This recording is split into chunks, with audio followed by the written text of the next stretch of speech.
I was having some thoughts about whether like you was really for the build of Wack 100. For the build? The build. And I want to ask you, like, you know, as a business partner and, you know, we working on our brotherhood. You know, I've been waiting for you to be like, Wack, come in. I want to speak with you. There's some things I see, my insight, my side of the world that I may want to enlighten you on and give you some guidance on. So today I came in, I was like, you know what? Today is going to be the day I feel like that Adam's going to pull me in the office and have this conversation. I walk in and I see Vlad in here with you. Yeah, I did a Vlad interview before I did this. I said, but when Rainwater, the Dallas guy, was in here, you had no problem saying, Wack, come on in, take a seat.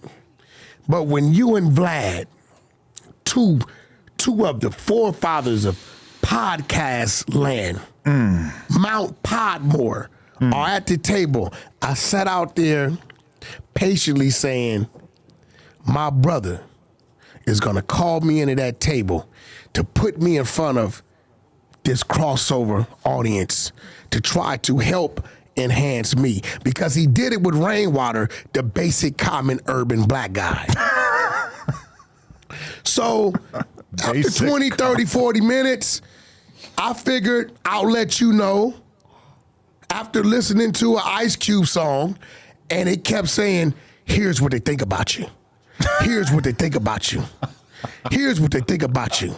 I heard Payback some other. I chose to come in here, Django style, and, you know, play the part, I guess, that you feel like I should play. So I wiped the table, cleaned the table to the two white Mount Podmore legends, and I simply got out the way.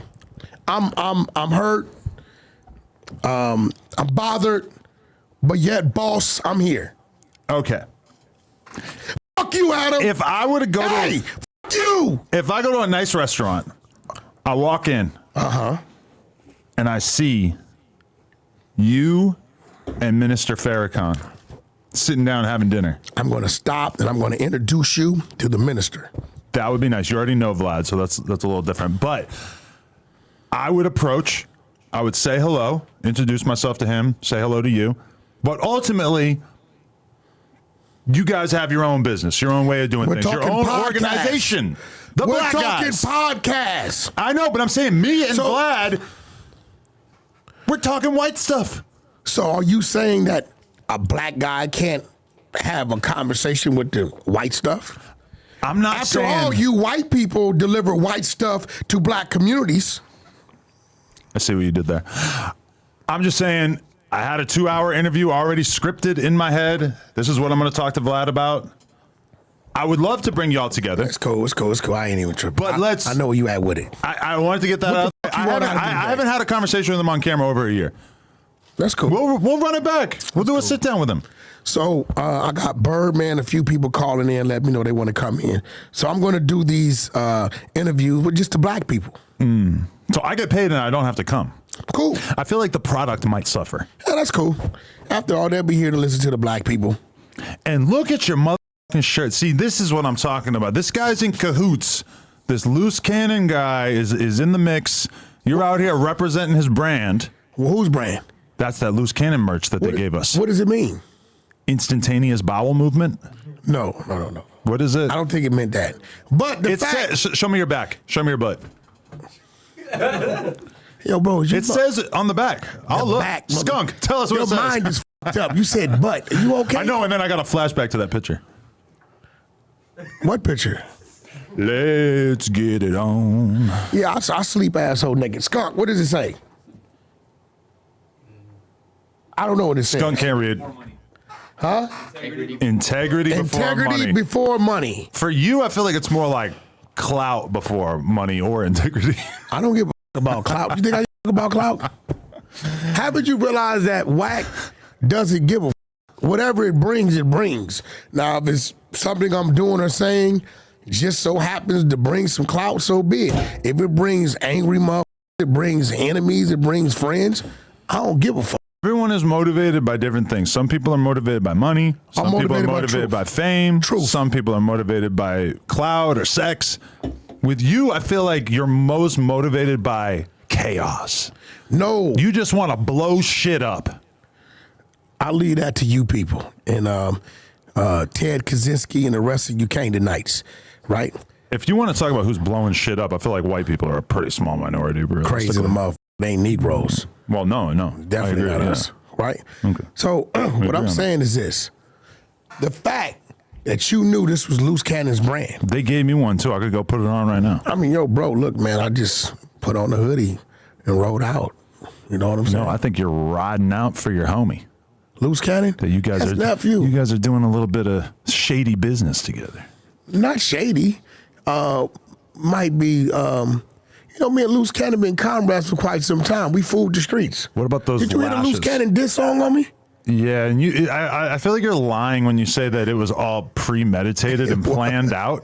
It was. He told me that's what he wanted to do. I told him do it. I don't know. Do you really think I'm gonna have a motherfucker sitting here with me? Like, let's just be. And let's rewrite history and make it like the diss song was something that I was already in on. So anything you said in the diss song isn't real. Now that's why we're on good terms. I can totally imagine you saying like, "Listen, you're gonna say that the diss song that you made, I was in on it, and we planned all that out." Let me enlighten you on something. One thing about that's a total whack play. One thing about Luce Cannon, he's a businessman. Is he? Yeah, his rap and all that he does, that's for his own personal entertainment. Me and Luce did a few real estate deals, you know, a few things. He brought me clients to do things, people that's losing distressed properties and shit. You know, he knows who he knows. Okay. But, you know, within doing that, when you start having conversations with somebody and you realize the person in the middle is like, wait, he said what? And you like, wait, he said what? You like, you start crossing it and you start to understand what it is. So I rolled the dice. It was risky for me because they from the same neighborhood. So I rolled the dice and just put a few things on the table. He looked at me. I said, you thinking what I'm thinking? He like, yeah. I said, well, fuck it. We gonna leave it as is. Nobody ever knew that we was even doing the other business. I never did any music business with him. Okay. So you never would see me at a concert or doing any feature with Luce. Luce always called me about other shit, right? So that's why I respect his business hand. I liked him as a podcaster. I feel like a lot of information has been brought to the table since that makes me really, really call into question quite a few of the claims that were made on here. Well, unless Luce is sitting here, we can't question the claims. The only reason why I allowed him to do what he did is because he has the things he has in his phone.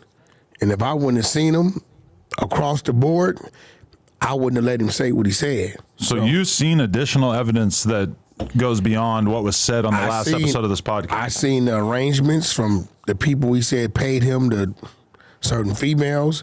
I've seen what he's talking about. I got calls from, you know, the baby mama of Nipsey. That's his cousin. You do know that, right? The girl on the sex tape is his cousin. Okay. Right? So he's a little more tied in. And I know what his position is with certain people. Regardless of what anybody's saying, your little minions, I know who was, hey, call such and such, tell them pull up on us, right? Okay. It's just like me, watch this. A year from now, I bump heads with one of my dudes, and you hear me saying, Lil John, he ain't nobody. Huh. Such and such, he ain't nobody. You're going to say, hey, Wack, whenever I seen you, I seen him. So if he's saying something, it's a good possibility.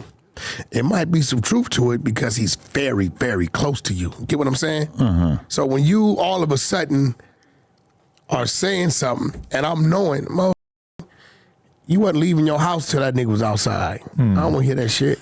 I guess, like, for me, my concern is less the facts of what may have occurred in these situations and more so the reality of the fact that you appear to be using No Jumper as a platform by which you can push narratives that negatively impact people that you consider to be your enemies. You can't say that. That's your little high guy in your ear. I feel like most of the audience probably is kind of on board with that they're getting these vibes as well. First of all, it was a lot of content, a lot of topics discussed.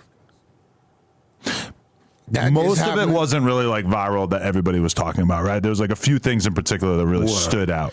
That's all you need on any motherfucking segment. I mean, it's very few segments where you get viral minute, second one to the 200 to the second hour. Viral is not always worth it just for the sake of being viral.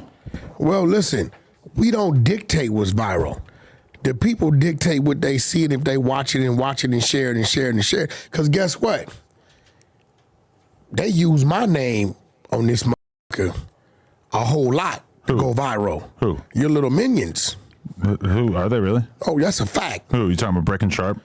Well, Sharp really don't do it. Okay. Sharp answer questions. Sharp really don't do it. Sharp really don't give a fuck like that. But for instance, everything going on with them internally, what you mentioned me for? Motherfucker 600 was just up here with Bricc. Right. You smiling, taking pictures. See, I can't respect that punk shit.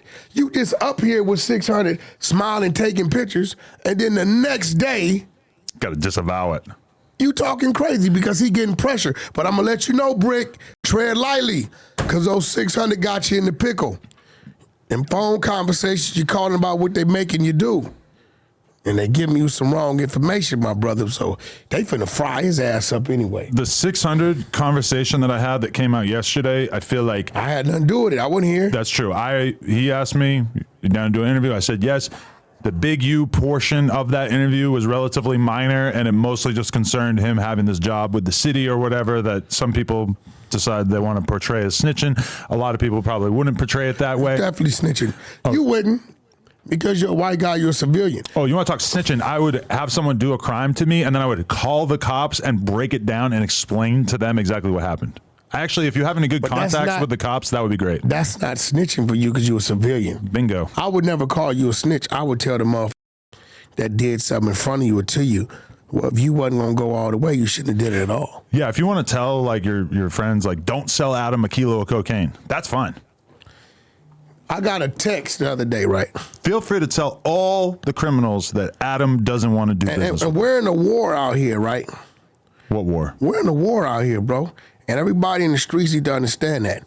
They are paying informants $88,000 a year to tell, Shout out Trenches News. right? Now, I'm going to show you something, bro.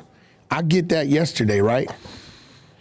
Just look at it. Look at the text of that, right? Look at the text, right? Now, you notice I never responded to it, right?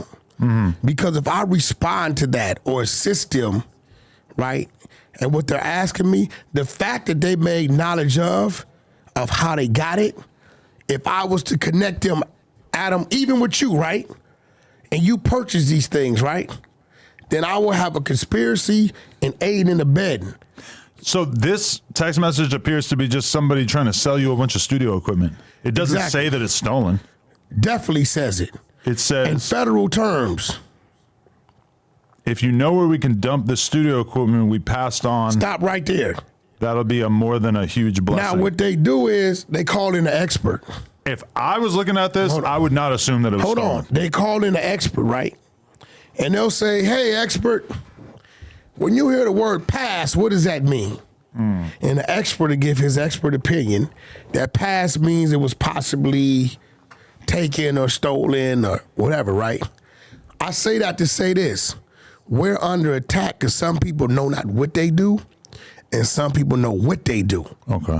I know that if I was to assist in this in any way, that if anything was to happen, I'm going to jail. If I put them with you, they're going to say, well, you knew where it came from. And Adam, yeah, we could book him for receiving stolen property. But Wack, you are the one that put the two entities together. Conspiracy. They go back, they pull my record, they chop up some charges. I'm taking a deal for 5. So we have to be smart in what we do. This is why I tell people all the time, I do nothing illegal to generate income. And if I get broke, I can go to the motherfucking bank and a line of credit for $1 million about 4 or 5 days, no problem. I will agree that I have not really ever seen you partake in anything illegal or even like in that ballpark. It's not gonna happen. I don't give a what it is, marijuana. You could say it's legal to the states and illegal to the feds. I'm not gonna Never even seen a blower on you. I got security. I don't know where you put it. Tuck it under your belly roll? No, I got security. Oh, yeah. Those guys? No, I got security. There's other security. Definitely. The inside security is for inside. Outside security is for outside. Outside communicates with inside. Okay. Or if something happens outside, inside, outside comes to assist. Okay. Again, my concern, and okay, what's done is done. The Luce Cannon podcast, we already did that. It's already out. It is what it is. I don't want this to be like a sustained anti-Big U narrative building session fuck on Big here. U. They say fuck Wack. He got the right to say fuck Wack. And I got the right to say fuck him. Now, if his name comes up in the conversation, his name come up in the conversation. And it seems to me like you getting pressed because he been saying fuck you too. So he hasn't spoken to me yet. I'm looking forward to speaking to him today. I don't give a fuck about, look, man, dude is human just like everybody else. Right, The nigga running around here, he got bad knees and the rest of some You shit. could say he fuck running Big U. everybody motherfucking name. Nigga, you running my name, run yours, nigga, and the Eddie Boy paperwork is coming. I ain't done. I'm not done. If you want to say, whatever you gonna hold on, bro, whatever you gonna do about it, do about it. But nigga, fuck you, nigga. You know what the fuck you did. You should have crossed me when you crossed me a song, nigga. I don't give a fuck about none of that. That's it. Wack got a big enough platform on what I do. I ain't got to come on here and say his name. It's gonna come out any motherfucking way. This is what you knew, but if it come up, I'm not gonna say, oh, I'm gonna go on mute because his name come. Because guess what? He played with my name too. So fuck him. I'm not trying to stop you warned that boy. from speaking about him in general. Yeah, that is understandable. That's the case. Let's not talk about nobody. Listen, let's talk about people. Let's just try to like keep it so it doesn't look like a sustained narrative building campaign from no jumper. First of all, that's the first interview that came up with his name. This how I know you got this little bozo dope fiend, Bricc Boy or Bricc Baby in your fucking ear because that's the first motherfucking interview where his name came up. Let's be real. Okay, but you realize that some very, very serious allegations were made during that interview. So what? And a lot of them don't really seem to stand up. Luke, how you know you a white boy? I've seen a lot of evidence to the contrary. You seen what? What you see? Just I tell you what, Adam, you're a wealthy man. I'll front the 100.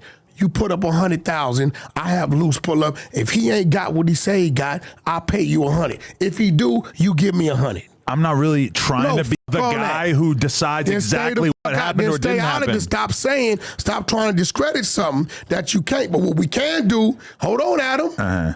I'll front the 100 for Luce. If he ain't got it, I'll lose that. If he got what he say he got, you pay. We got a bet? No, I'm not getting involved with that. Then let's leave it alone and keep moving. Okay. But you understand what I'm saying, right? No, I don't. Because this is the first interview where his name was a part of an overall discussion. And if it's a one-off, then I'm not so worried about it. It's more like, okay, the people don't know this, but you are planning on doing an episode of this podcast without me, with Flacco and 600. That have nothing to do with Big U. While I'm in Vegas for the next week. I know, but my brain what that goes got to do with Big U? 600 and Wack are getting together, and they got Flacco, and he's going to be here to take the fall. What's the plan for that episode? First of all, what's the plan? First of all, respectfully, I fuck with Flacco. Flacco's a great man. I would never put Flacco in the line of fire. Okay. In that, Flacco has no relevance in that. Right. Period. But I do know Flacco is a big fan of somebody else. Now, fault me. Academics? No, fault. That's one guy, but ask my brother. He's a little mad at us. He'll be all right. He's a big fan of Lil Boom. Right? No, he's a big fan of a few local rappers. Oh, Flacco is. Okay. Yeah, right? Not sure so who, but I know that he is, right? So it's only right in certain situations that you put somebody in the seat that's going to defend the situation. I think that's a great look for him to have him involved. But that's how we get content. I would never bring Flacco into a blind Big U conversation. I would be an extreme weenie for that. Okay. Like, Flacco's like a guy that could really be my nephew, just a good guy. Right. That wouldn't happen. Like, that's crazy for your mind to even think that segment is about dude. So what are you guys going to talk about, you 600 and Flacco? He likes this artist named Big Sad. Oh, you're gonna talk about him? Okay. He's a big SAG fanatic. He's a good rapper, a good artist. Yeah. So we're gonna have a conversation about him. I mean, I guess this is kind of this is how we're figuring out where the line is and everything. Because I don't know what the you're trying to bring to the table with the big SAG conversation. So I don't really know if I should even try to object to it. You know what's crazy? When you want to talk about things, you talk about things. The fact that you don't trust that I know what to talk about and know what not to talk about. The fact that your mind even entertained the fact that I would involve Flacco in a fucking Big U conversation is crazy. I like how a Big U conversation is like an entire like a genre of conversation, because this is something that you don't involve Flacco in that. This is your mission. You brought it up. It's what it is with dude. Once you draw that line and cross that line, he called me 4 times yesterday. Big U. Yeah. You calling me 4 now. Did you pick up? I called him back after the 3rd call. I'm like, well, let me, What was the conversation like? Well, he didn't pick up, so I left it alone. But I can show you my phone. He called. So at the end of the day, this is real. Nigga, I reached out to you a couple times on some real shit. Mm-hmm. You didn't pick up, so nigga, don't call me. Don't call me. We ain't cool like that. We'll never be cool like that. Don't call me. The only thing you ever gonna get out of me, right, no matter what the fuck you do or say, is the respect I have for your kids and your family and your wife. But you, nigga, don't call me about nothing. No sense in calling me. It's what it is. And I'm not trying to throttle the free speech of any of the hosts on this platform, but my only issue is when it comes to it looking like a sustained hate campaign against specific people. There's got to be a line. They're pressing the white boy. I have yet to be pressed. You're a motherfucking lie. I wouldn't be surprised if there's a pressing in my future. Swear to God on your daughter, Bricc Baby. On my heart. Bricc Baby has not advised me on how to move about this. To you. We talked about setting up a phone call with me and Big U, but we did not. He didn't tell me, Adam, this is going to happen if you keep doing this, or you need to do Bricc this. Came and okay, so am I telling you not to do that? Bricc is one of my many street advisors. Am I telling you not to do that?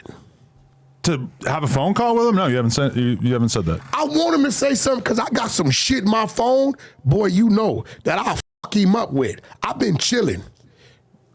I won't. Yesterday I told him, say something else. He said something. I let the Nipsey Hussle baby mama shit go. Now you know what that proves? He said, Big U said, he never saw the video. He don't know nothing about it. But the baby mama says, Big U, you had the video. You had the sex tape I was in. Did you give it to Wack? I sit on shit. You said you don't have it. Hold on. You said you don't have the video. You said somebody else had it. Well, you know, you got things called drives and shit like that. Oh. You know, one thing about my phone, I label shit in my phone to what it's related to, right? Mm. And I always label shit in my phone to what's related to. So, you see that 9/11? See that? You see it says 2 alphabets and it says what? Okay. See, my phone is labeled about what it's related to. Uh-huh. Right? So at the end of the day, it is what it is. I'm chilling. I'm on cruise control.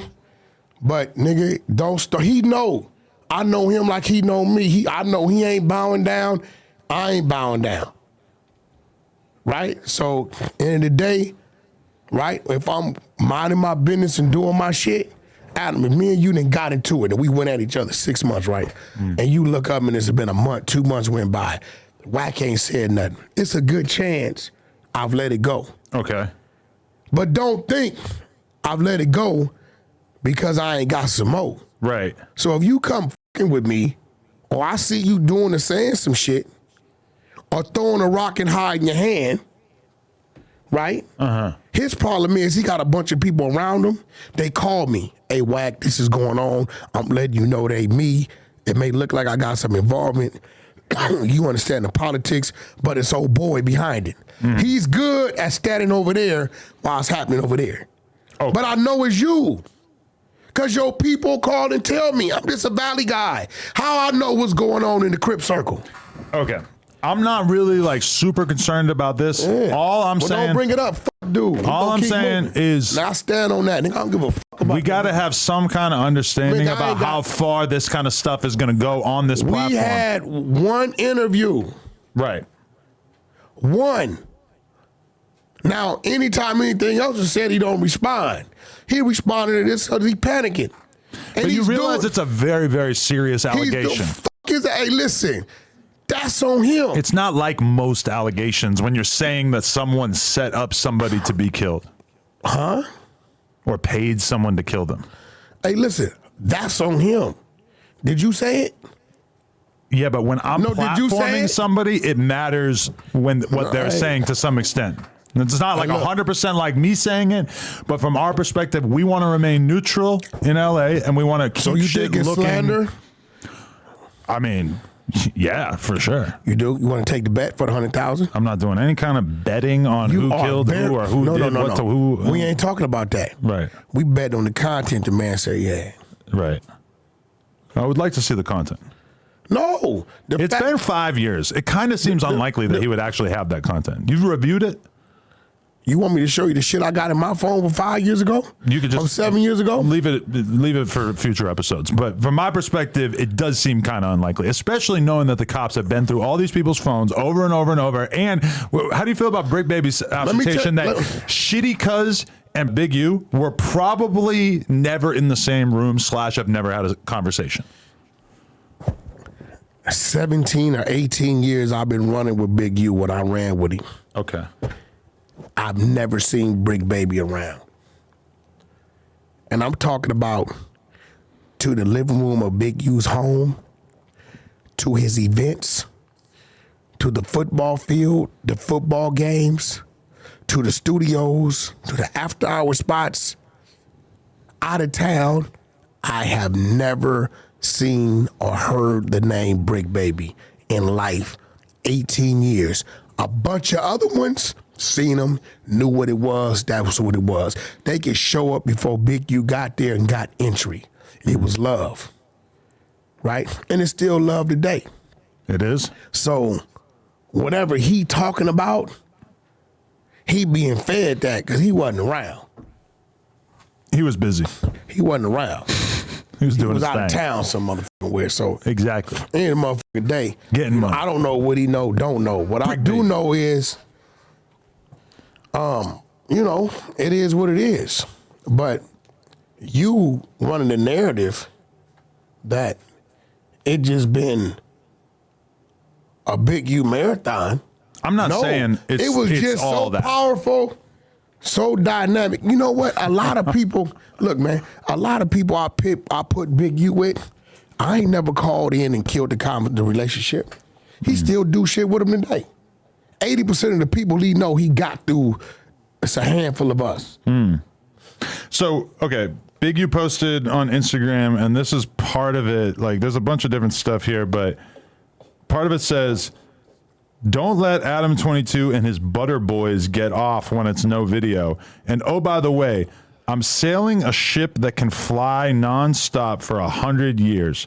Who wants a ride? Wack and Adam 22 voice, i.e., y'all will go for anything they say. All right, Big U, I want you to address You see this. how I'm getting looped Hold in on. like I was the one talking I about? want you to address this. Big U, did you not ask me to act like your contracts were sold out to me that you had on Nipsey, and you wanted me to go attack Nipsey's estate after his death for 30%?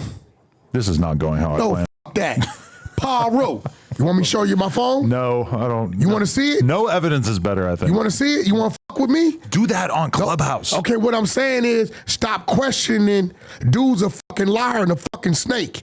And those that know him, they know he's a liar and a snake. Why in the fuck 30-something days after Nipsey's in the ground, you hitting this Paul about who you say is your little brother, about attacking his estate from across the street? Wack, I'm gonna give it to you, you go do it. No, that's his wife and kids. I'm not fucking with it. Why didn't you address him when he was alive? You was with him. Why didn't you say, hey, homie, what's up with my 30%? Why did you act like it was all cool? Yo, whoa, everything is cool. But as soon as he died, you reached out to me about attacking his estate. The content's in my phone. Date it. The date he died, you'll see the date he sent it with all details of what he wanted me to do. Signature line, Steve Lobel, Eugene Henley, Nipsey's information, the contract, where is it told he wanted to attack, all that. Listen, bro, he's a piece of shit. And he better stop fucking with me.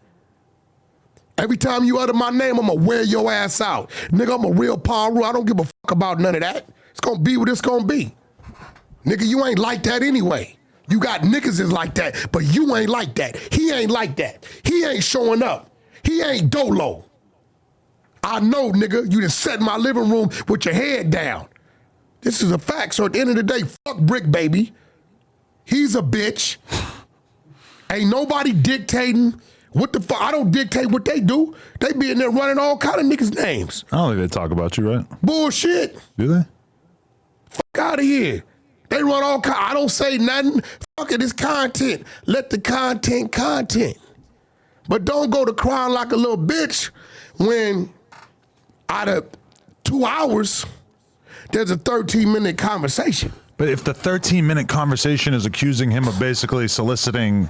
I don't know. Look, bro, we heard what we heard. The man said what he said. He said it's coming out when it's coming out, February 14th. Oh, there's a date.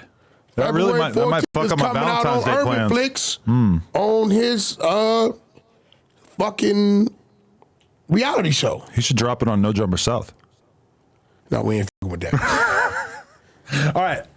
The point I want to get across is just that I'm trying to keep this under control. Obviously, I am in this room with an out-of-control bull who has been injected with all kinds of testosterone. I am limited in how much I can control, but I'm going to try to maintain peace on this platform. I am pushing peace, in fact. Adam, listen to me. His words do not reflect the opinions of Adam 22 or No Jumper as a whole. It reflects Wack 100 and the Adam and 22 show. Okay, what about just Wack 100? How about Wack, not Adam?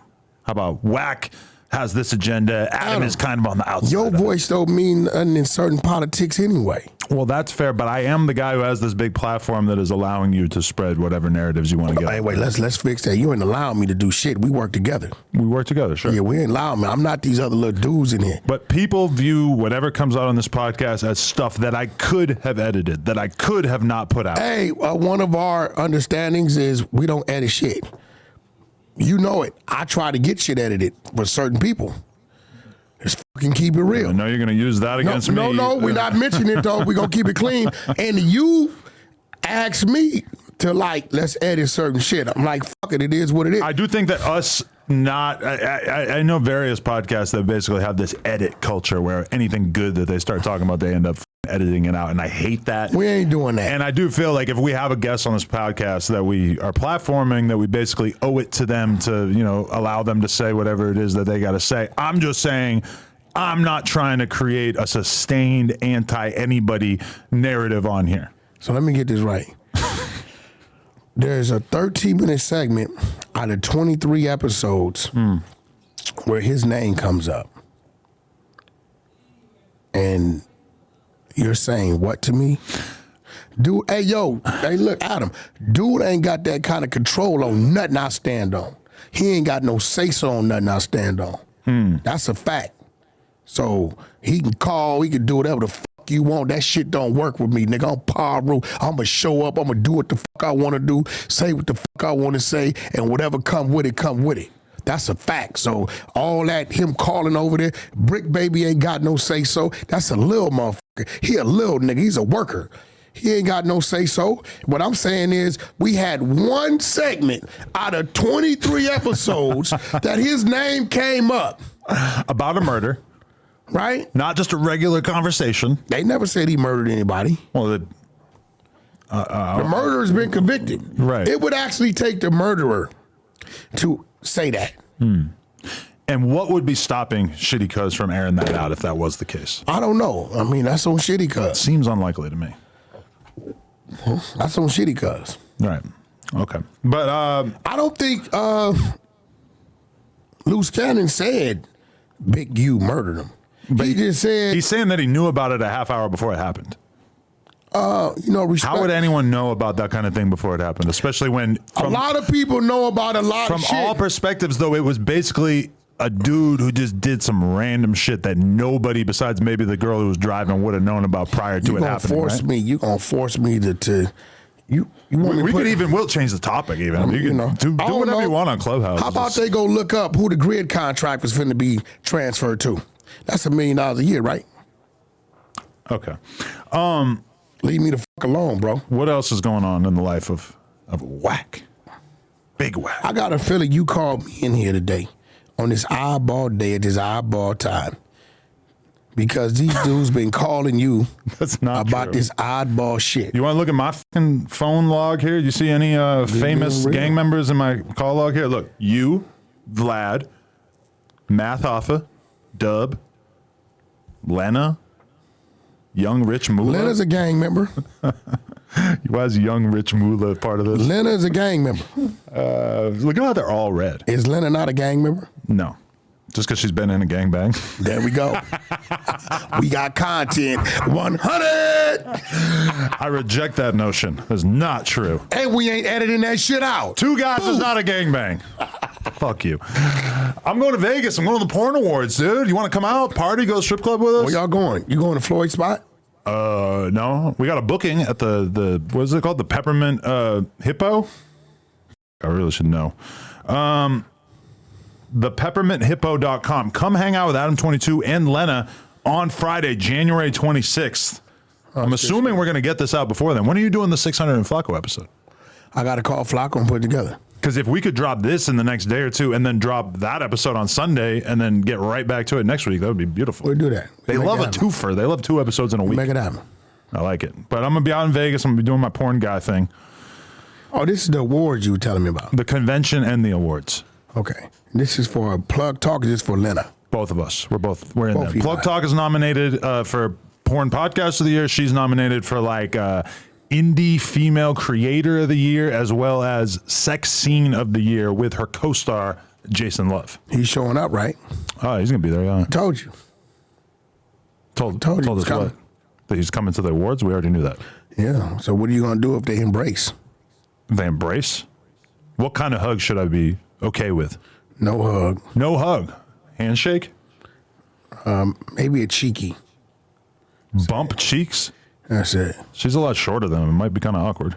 Well, I mean, ain't like she don't know what his chest feel like. How do you feel about this? I feel like this is my new attribute as a porn star. Hey, bro, I'm really hairy. I don't know what this nigga's doing. What do you think?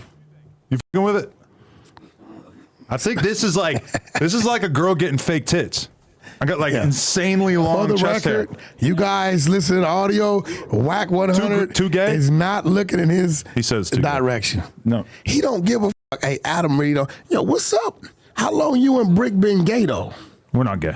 Bricc said me and Adam do gay shit all the time. I couldn't believe he said that. I'm like, why are you saying He was high. Bricc Baby. He said me and Adam do gay shit all the time. on 6-0, I could not believe that left his mouth. On what? Sorry, I'm talking like him. That's crazy. I could not believe he said that. Bricc, you got niggas playing with your shit. We never did saying you anything gay. You need to get a DP over there. I don't know what he was talking about. Me and Bricc never, man, we might have had a little perk party here and there. Perk party. Oh, shit. You know. Maybe y'all just don't remember doing anything gay. Split a perk together. What'd you say? You're calling the fucking camera guy gay? Okay. No, but Bricc Baby, heterosexual, has children. That don't mean nothing. Keep it on the down low. Nobody has to know. Out of here. Let's get focused. Let's talk about some normal human being shit before we get fully into more drama. I'm looking at this question list and there's a lot of drama in here. What are you doing? What are you doing on the phone there? I'm sending my attorney this deck. Try to give it. You know, my attorney give me money. Your attorney don't make you money? He made me like $500,000 the other day. From what? What'd he do? No, just deals. You know what I mean? I quarterback deals, or he calls me with shit. Give me my cut. I get up the back door. If you could, from just immediately looking at this, if you could sleep with any of these girls, which one would you pick? Besides Lena. 1, 2, 3, 4, 5, 6, 7. None of them. I'm taking. Shout out to the queen. You're taken now? What happened? I'm taken, bro. This your old girl from back in the day, or this is a new listen, one? Adam, a listen new to John? Me, man. Why is you all up in black folks' business? Black folks are just regular folks to me. It's not really like a special. So what you call white people to you? Just Superior? white folks. Hey, you know what? I didn't like that fucking Captain Tazariak. Remember the Israelite dude? Yeah. I had a fucking back and forth when he was disrespecting Martin Luther King and shit. Really? Like crazy. Saying what? He was a bootlicker. He didn't do nothing. He said that desegregation hurt the black people. Said he was a sellout, like all kind of crazy, heinous shit. We had court. You know, we got court on the 100 side every Friday. People that commit violations throughout the week, we hold court. Well, I think that MLK is not woke enough for some woke people, so they're kind of like recontextualizing how they view him, and they're like, "Oh, he wanted to just get along with everybody and was trying to be Mr. Peaceful, and we aren't for that." For our voting, our rights to vote and desegregation. Right. I feel like, you know, that's why I issued Dr. King an apology on his birthday, because he fought for desegregation. And guys like us, me at one time, turned around and segregated our fucking self.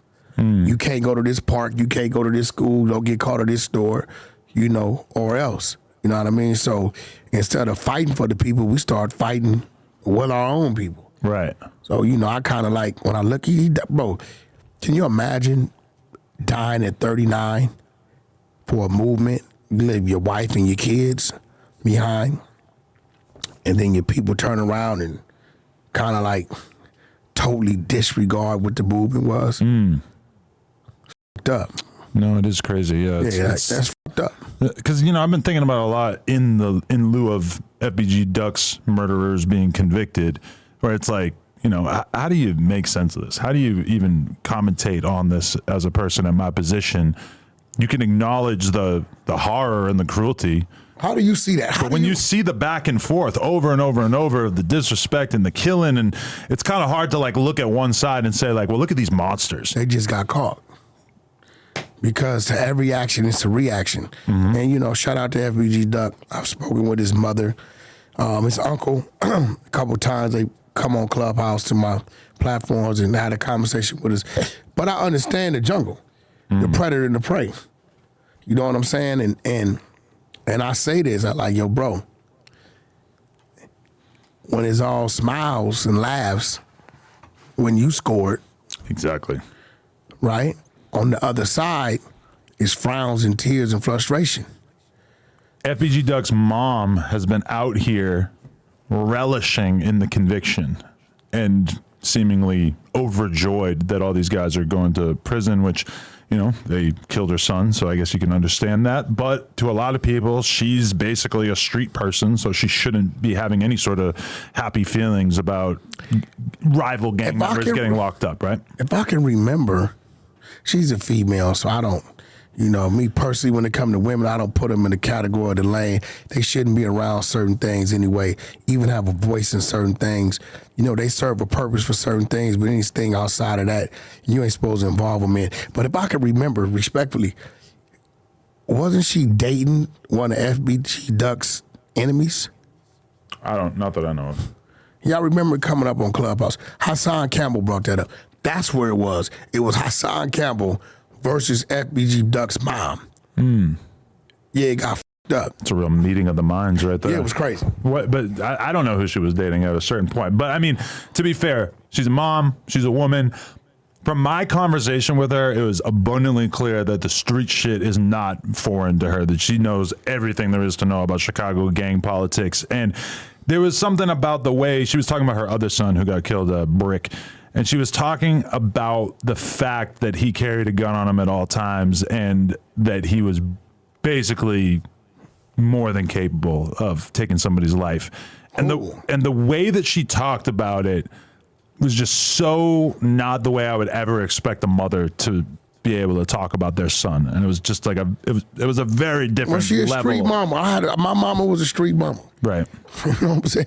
My mom used to have a flag on her head, and you got kicked out of the house, you can always go over there. My house was a spot. Come over there and get off a couple ounces dub for dub. You know, and if you needed whatever you need, you can come over there. It was what it was.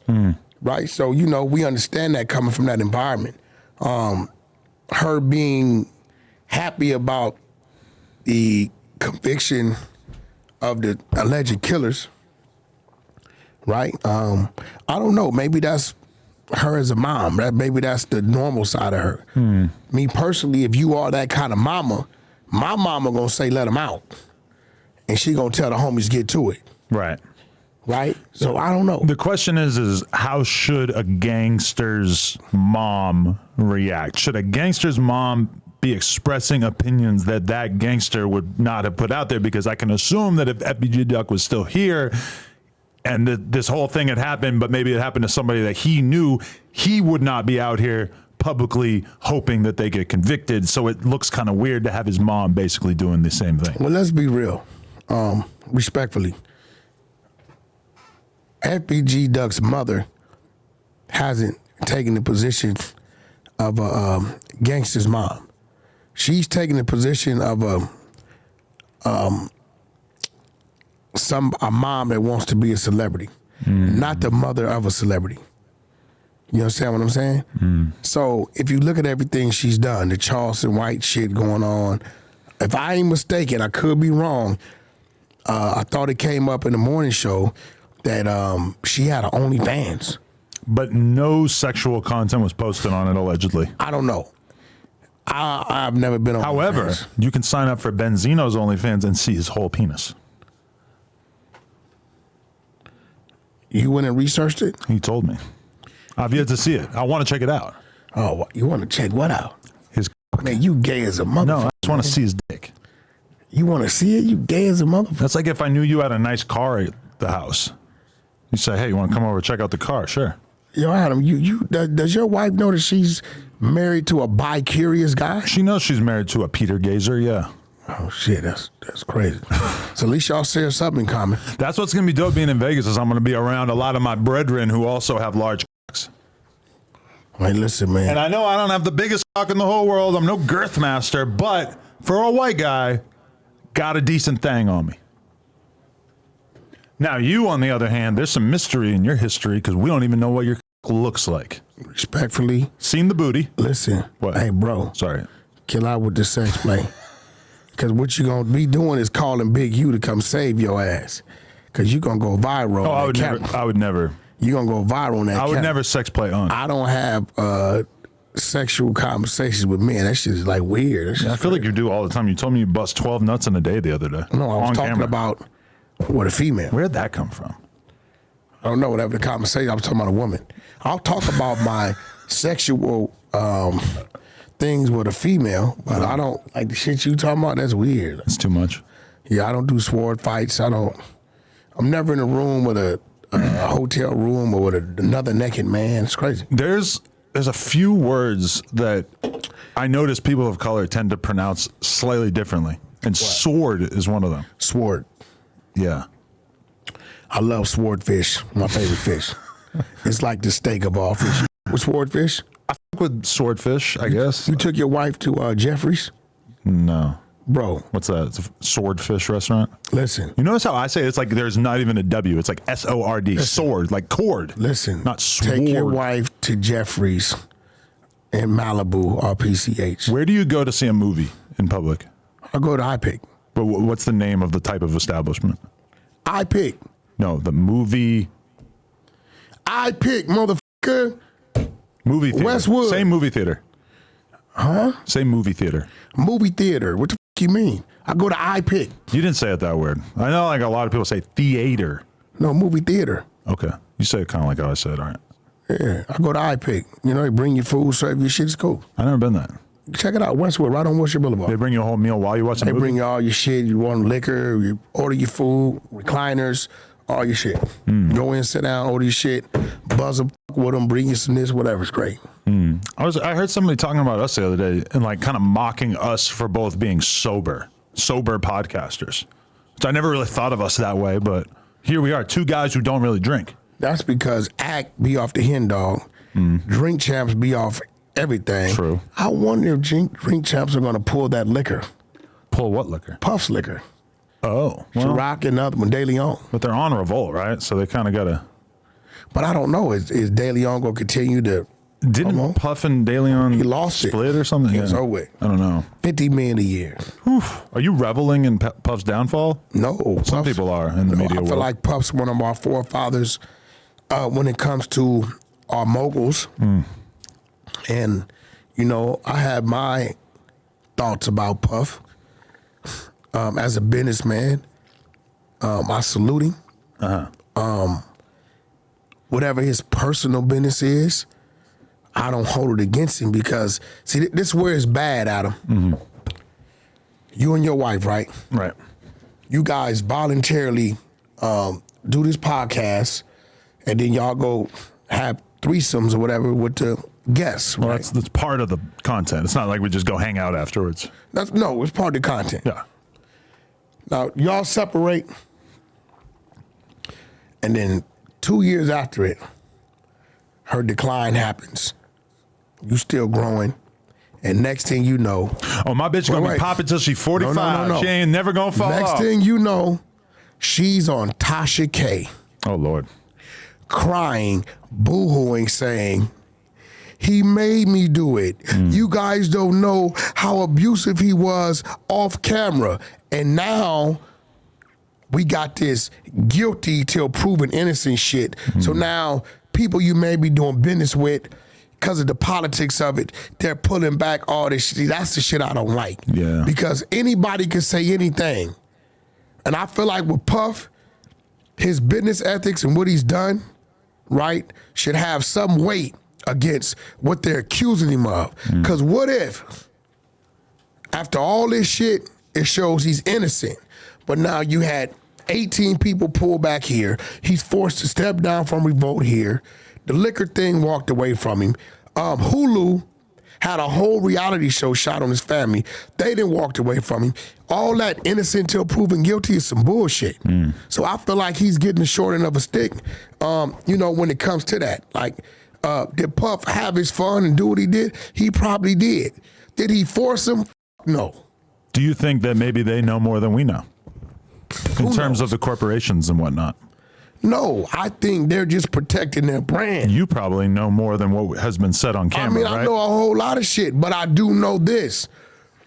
I've never heard anybody say, Puff forced me to do this. Well, Cassie.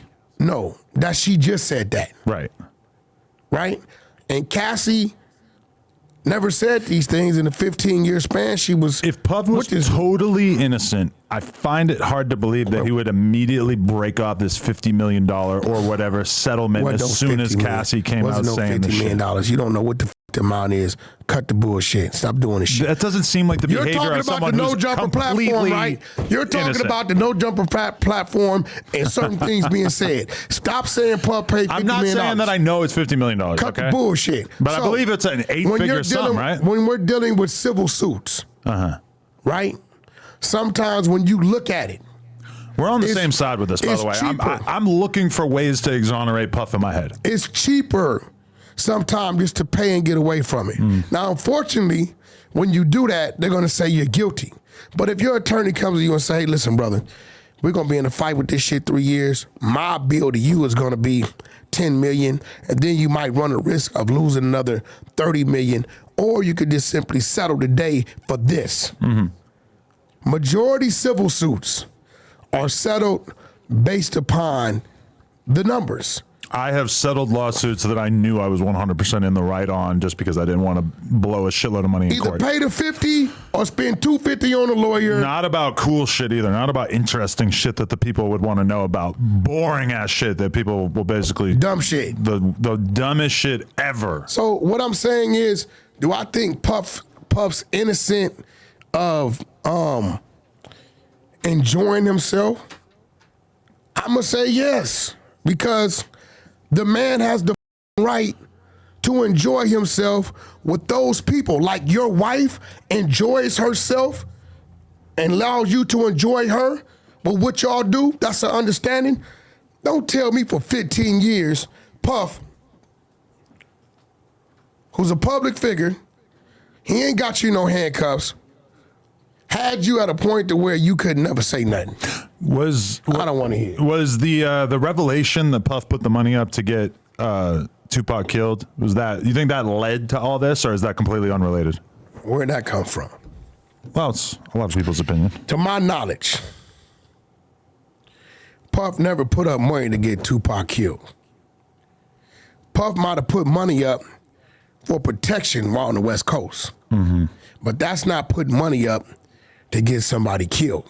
That's simply saying, yo, bro, when I'm on the West Coast, shit going on, I need somebody to cover for me. Right? Now, for what reason would Puff want to kill Tupac? He ain't the one shot Tupac in the studio. That wasn't him. Well, Tupac was saying like the worst stuff possible about Puff and his he's artists. a piece of shit for it too.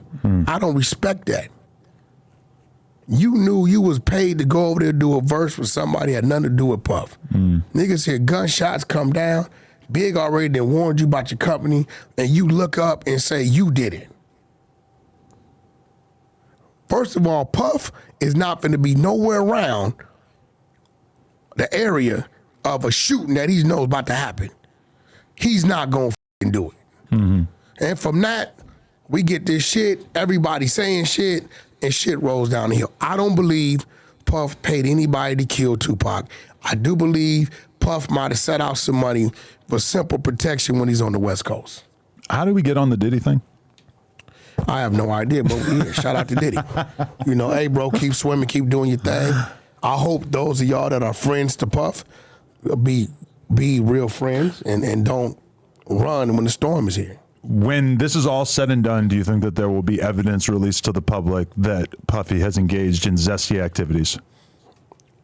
I believe Puff has definitely engaged in zesty activities. See, when I'm speaking, I ain't got no dog in the fight. Do you think he was entering the Duke shoot, or was he having his Duke shoot penetrated?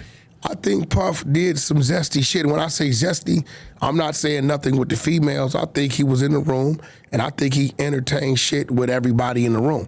That's just me. But once again, Adam, there's no law against that. No, if that's that man's personal preference, that's that man's personal preference. By all means.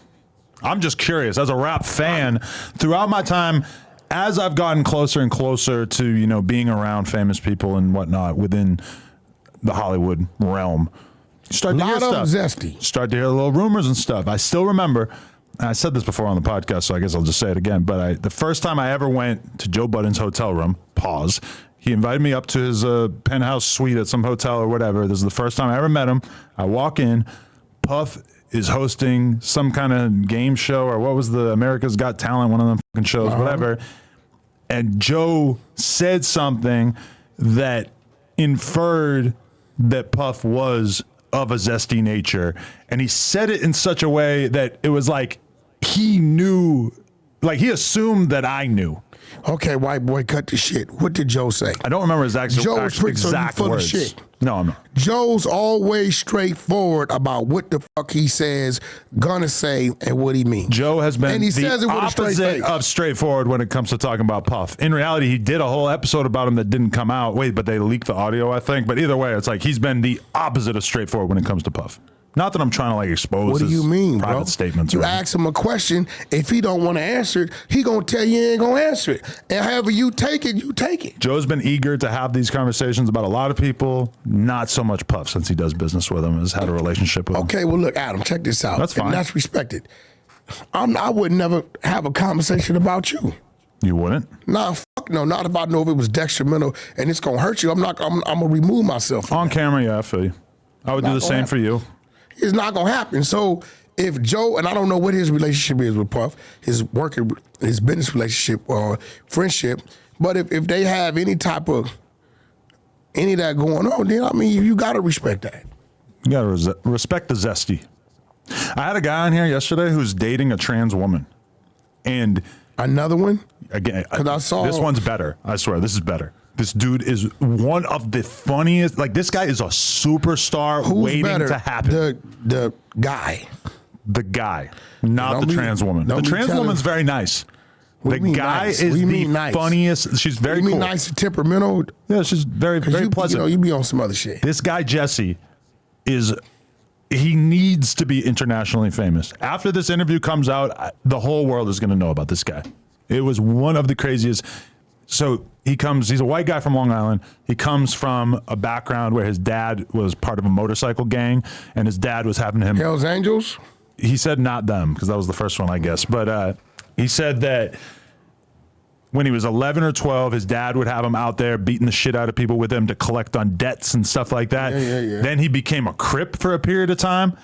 And now he's in this relationship with this trans woman. And he actually said the words when he was talking about his dad disowning him. He said, "It doesn't make me gay just because I like to suck my girlfriend's dick." That, to me, that is one of the greatest sentences that has ever been said on this podcast. We define gay in the heterosexual community as any sexual relations with the same sex. When it comes to women that deal with men and women, then we call them bisexual. Same as men.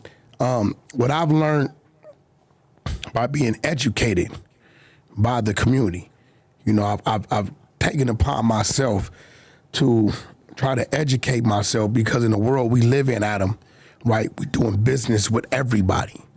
So you got to know and understand certain terms, what you're dealing with. He said his old gang had money on his head at one point for his ways. I've realized that what my generation sees as gay, or this newer generation doesn't. For instance, a transgender will say, "I only like to have sex with straight men." I'm going to say, whatever man that is that's having sex with you is a gay man. But they like him to be straight right up until the moment where they insert themselves into the Duke chute. Listen, a transgender cannot have sex with a straight man. That man can only be straight up until the time that he violates. Period. He's straight. That's not possible. It's like straight, gay. Sorry. It's gay. Yeah. I mean, you're bi-curious. No. You are potentially gay. I've never done anything sexual with a man ever. No, you're bi-curious, though. You just said you want to see Benzino's manhood. That's bi-curious. From a tactical standpoint, I just want to see what he's working with. There's no middle ground on based upon this is this or it's not that. You're what they call bi-curious. What if I was a proctologist? That's a job. Doing porn is also a job. Evaluating dicks is also a job. You've just worked to a corner. Right? Yes. You women, right? Hella. Concern yourself with the vagina and the breast. I'm concerned with all the sex organs. Right? All of them. It's a whole cornucopia. Even you're doing it. You want to try to you think I'm gay fishing? You want to reconstruct what gay is. Am I gay fishing? Yo, in the comments of this, if you believe Adams is gay, drop a 4 down there. You ever heard of black fishing? No. It's where like a white woman will get a crazy tan and wear certain makeup and get her hair done in certain ways so that she will look as black as possible. I'm like the gay version of that. A white woman could never look as black as possible. You could try to imitate our sisters, but I'm going to let you know, Adam, there is no other woman that walks the face of this earth like a black woman, and that's a fact. You ever had an Asian? There is no other woman. You ever had a Puerto Rican? That walks the face of this earth. What? You're telling me they're like a superhero race or something? Really? Definitely. That's racist. You name another woman. Imagine me saying this about white women. You name another woman that has endured what our black women have endured and still remain to be as beautiful, sensuous, smart, intelligent, and strong as they are. If you were a white guy saying this about white women, you would be a Klansman. There is no other woman of any race, right? So if you were a white person, you would be Adolf Hitler right now. Hey, listen. Indistinguishable. There is no other woman when it comes to the cooking. Till it comes to being the soulmate, the love making, the compassion, the strength, the do or die. Imagine me saying this about white women. Characters. Imagine. Well, you don't even have a white woman. I have an Armenian. There you go. Pretty damn So that good. lets you know how you see your race. Imagine if I was just sitting here. Shout out to my Armenian sisters. women are Sisters. better than Okay, let me every ask you other something. type of woman. Oh my When God. your wife goes and puts injections in her lips, who is she imitating? She doesn't do that. I seen her. You don't think that there's know a what? variety I'm of women sorry. on earth who have Lena, fat lips Lena, and various body parts? That was when you was with the other dude before him. He don't know we know each other. Oh, shut the fuck up. You're not going to get me with this. Okay, let's talk about this.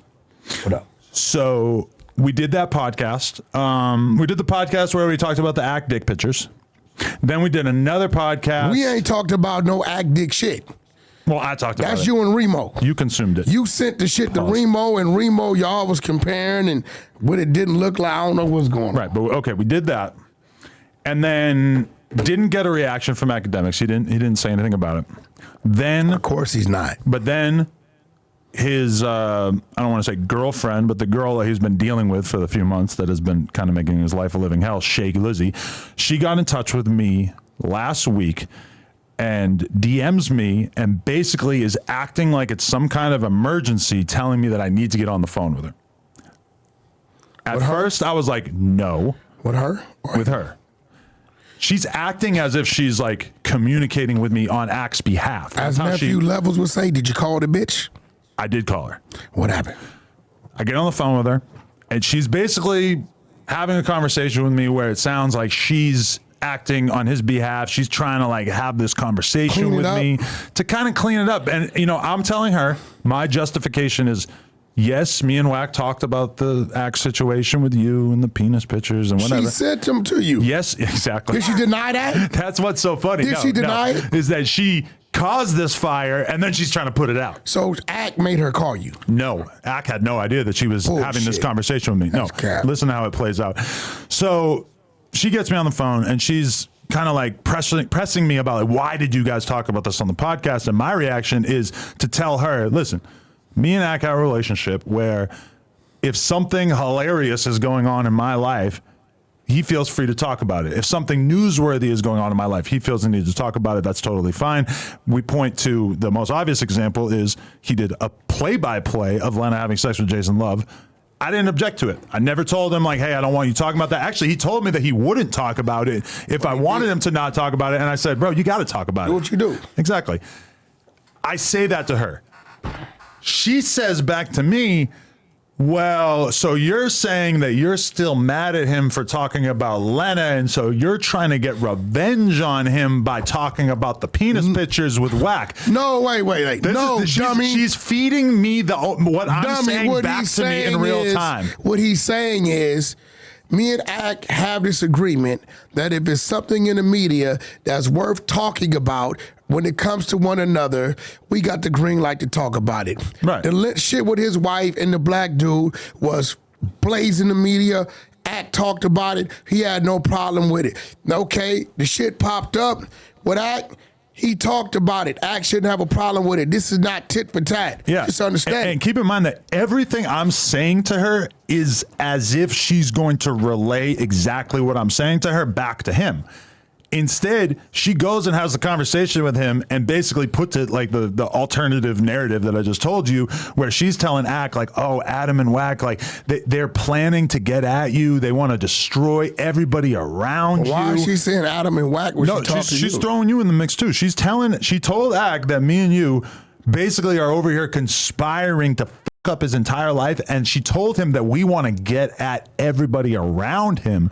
And basically Ack don't told believe him that shit. he did temporarily until we got on the phone because Wait. Ack. so he did this whole hold live on. stream Ack, last week Ack believe that? He said what to you? for a little while. He got on stream and was basically reacting to what she told him. He didn't really say anything about you, which is You notable. don't believe that shit. But he was very, very upset for a Ain't time no period. way Ack believe no dumbass shit like We got that. on the That's my phone. partner. We talked for like an hour. We settled everything. But it was a wild period of time there. Hey, yo, y'all talking to a snake. She's a snake. Ack, respectfully, your woman's a snake. You know she's a snake. She got a slit in her tongue. So anything come out of her fucking mouth, nigga, is snake shit. Ack no goddamn well. Hold on. You sent Adam them this shit on me. Some shit you snapped behind my fucking back on me. Adam didn't put you to work, go get us some content on academics. All this shit stems from her. Now she's twisting it like we got a bandana against academics. But that's how you realize the level of evil that she's capable of, because not only did she start this whole thing in the first place by trying to expose him, but then gets me on the phone, which is way better for her purposes than getting me on text, because via text, it would have been easy for Act to see exactly what I was saying. She know not to call me. Instead, I talked to her on the phone for 5-10 minutes, and she's able to then go and tell him basically whatever version she wanted to get across. She knows not to call me with that shit. So then one thing I kind of got from the conversation with Act is that he's kind of got like a terrorist. Like he's Afghanistan and she's ISIS. Like she's occupying, is ISIS in Afghanistan? I don't really know. But either way, she's kind of like in there doing what she can to just cause whatever kind of mayhem she can in his life. And so that kind of made me think about it fundamentally different. I already went over this on the No Jumper show, but I wanted to get your reaction to it since you were part of it. First of all, Act, my brother, we gonna laugh, joke, bullshit. Act, while she with you, we here. When she decide to get rid of her, we still be here.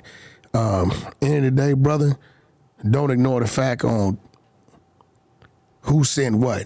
Don't ignore the fact on who called and woke you up to alarm you. Think about it, bro. We was on bullshit. I'm not gonna alarm him. Yo, Act, hey, bro, I don't know what's going on. Your girl sent out some shit, called bro. He called you. You let him know.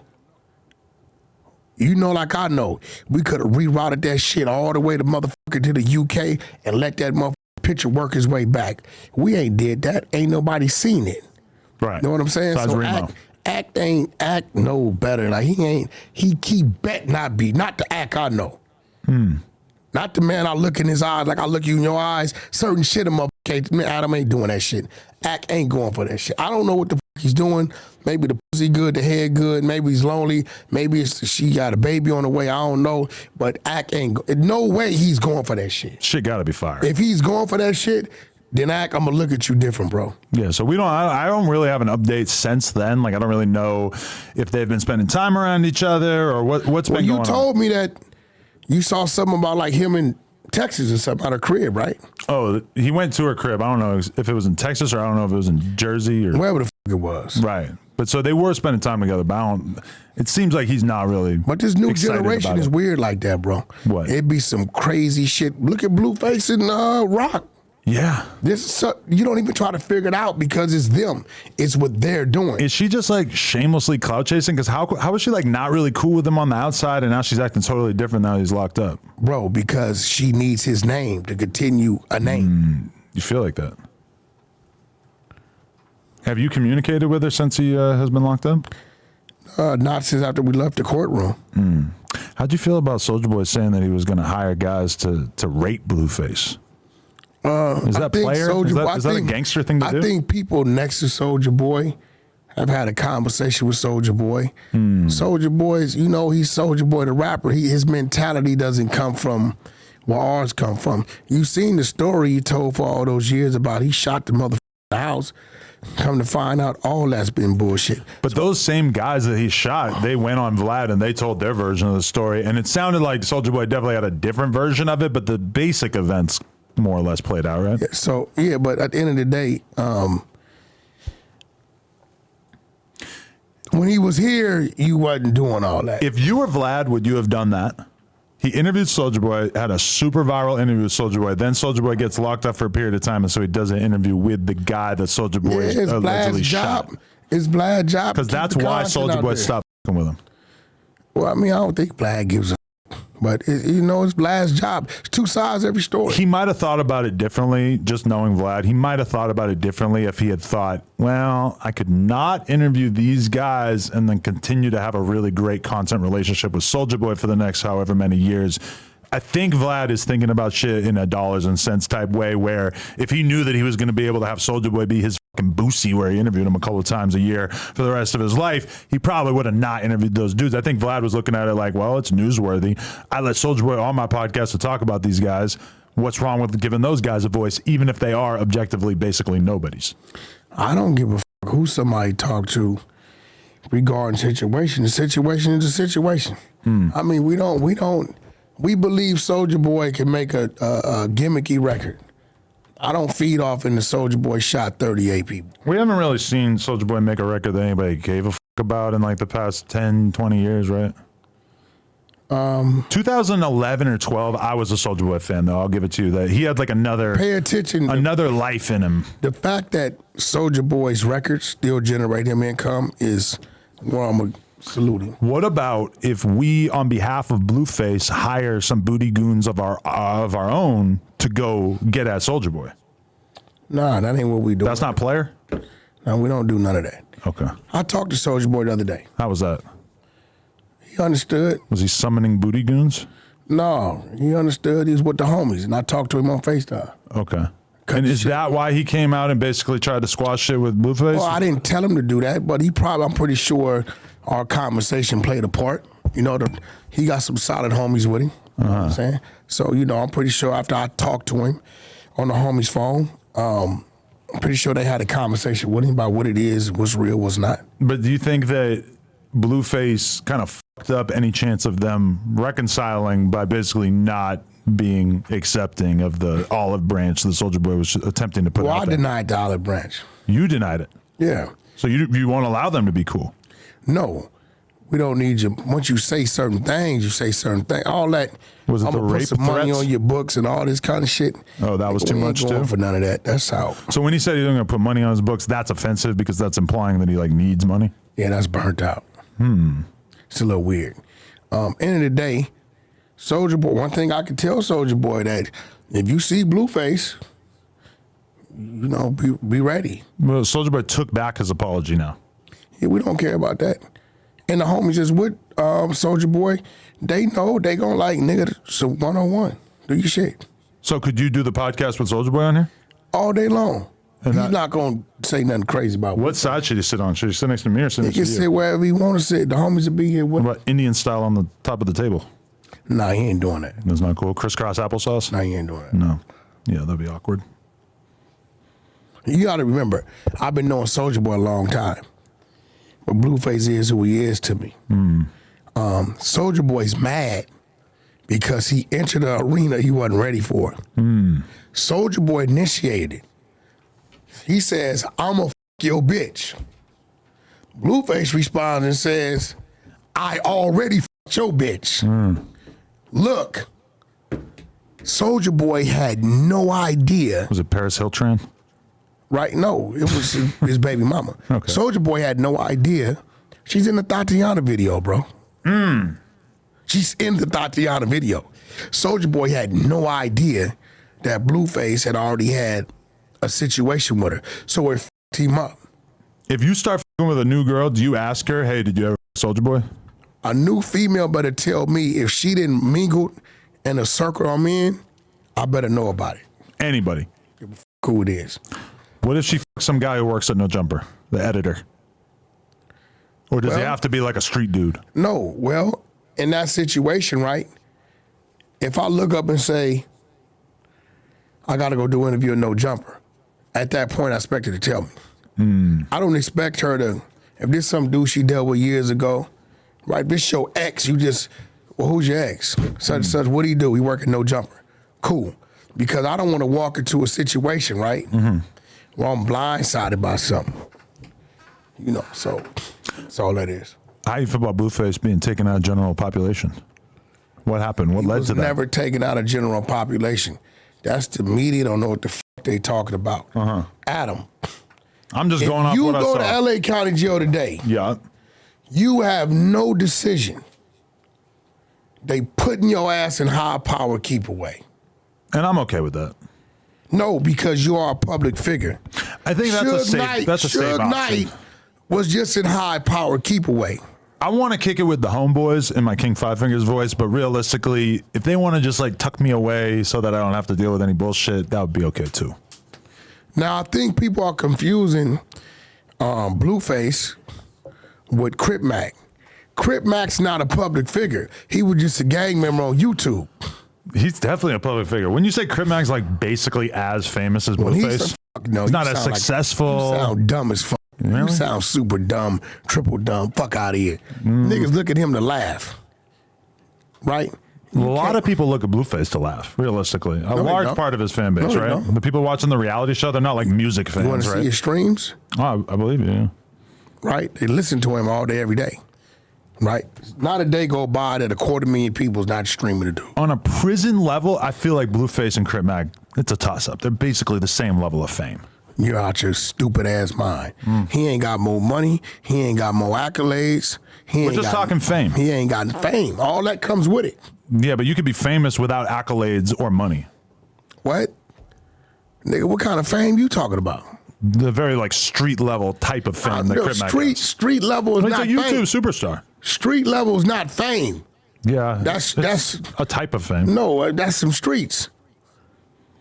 But he's not. Blueface land in Russia. He's famous on the internet. Blueface land in Russia. He land in motherfucking Scandinavia. He land in the UK. You don't think Crip Mac is lit in Russia? No. Oh, get out of here. Got it. Nigga ain't even got a passport. Crip Mac looks like Putin created him, like in his own likeness. Like Crip Mac is what Putin feels inside. So, you know, he's a public figure. You're a public figure. You go to LA County Jail. You go in a high power keep away. I don't give a what you talking about. So any celebrity, like when I remember Draco was talking about how Soulja Boy was in PC, yada yada. That wasn't his choice. That's just what they basically forced upon him. Now he's trying to get out. He didn't call the attorneys. Blueface. Yeah, he talked to OSJ. He didn't sign the paperwork. Let me the general population, but he has no control. You got to remember, LA County Jail public figure, right? They're thinking lawsuit, right? So they're going to protect themselves.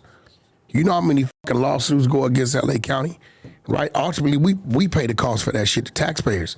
So at the end of the day, they're going to put you there. Then you got to fight to get out. Now, if you're going to go there and just sit there and be cool, that's one thing. But he's been fighting every day to get the fuck out of high power keep away to is he like main line. alone, like he doesn't even get to hang out with anyone, so it's just like insanely boring and horrible? Game when Game went we broke TMZ. TMZ started pretty much with the Game. Game let him follow him to the LA County Jail. Game, as soon as he went, high power keep away. He filed all the paperwork to get out, but by the time the shit went through, it was like 8-9 days that released him. Oh, okay. Now, it's a pro and a con to it. Because he is Blueface, a public figure, and he's in there for a non-violent offense, his name is at the top of the motherfucking list for an early kick out because you a fucking liability in here. So like the more famous you are, the more likely they're going to let you out early? If you got a non-violent offense, they don't want you there. You a liability. If you had to bet, when is he getting out? 30 to 100 days max. Okay. We'd never see the summer. How do you feel about Jaydin and Alexis making out with her lesbian lover in the club? I feel she's grown and that's her business. That's what she wants to do. Blueface signed off on this? This is behavior that he's okay with? You seen Blueface having a conversation with his son about who he saw at the house. You don't remember? He was like, well, who was mommy here with? And she said, a man lady. Little fella, you know, he's a little handsome little dude. If you were locked up, would you be okay with your wifey having a gay relationship? I don't think I'd be that threatened by it, but let me ask you something, and I think you can respect this. Blueface in jail, since the day he went, has not lost any leverage on his viral moments. right. Now we got his phone, but he's still navigating the ship. Think about it. He's still creating Viral shit from behind bars. from behind bars. You gotta respect his He hustle. has the rooster helping him out, right? I mean, I'm just following instructions. You know, shout out to Bodine. I believe that's Baby Bodine. I got so many of them. Shout out to Baby Bodine. Me and Bodine, we keep him right. You know, I got power of attorneys over for in case something occurs. Shout out to us. You know, we got people house sitting. You know, his homeboys. One thing I can say, his homeboys is being real homeboys. You know, they making sure the house is straight, making sure his shit is straight. You know what I mean? You know, so we got a nice little team going on. But at the end of the day, you know, I don't think he has a problem with her dealing with a female. At least he haven't said anything to me. I mean, she's made it clear that if it wasn't for him, she would only f with women. Yeah, I'm not gonna question her because it's not my right to question her. Right. Now, Blueface calls me and says, "Hey, Unc, whatever, then I'm gonna do what I gotta do." But I'm not gonna ask him, and I'm damn sure not gonna be the one on the phone telling no motherfucker in the county jail all this type of shit when you already got other things on your mind. I mentioned to Jaydin, I'm like, I think you and Lena should do some photo shoots and kind of have a whole little viral best friend arc. Let's make it work. Her response, and this is while Blueface was still out, she said, okay, but run it by Blueface instead because I want to make sure that he's cool with it. That's no problem. Now he's locked up, so we gotta run it through them. I think we need a best friend That's arc. no problem. I got, listen, anything going on with Jaydin, I got say so and what can't happen, can't happen. I'm taking the meetings. I was just on a 2-hour call with the record label the other day. She got bookings coming in from here to Dubai.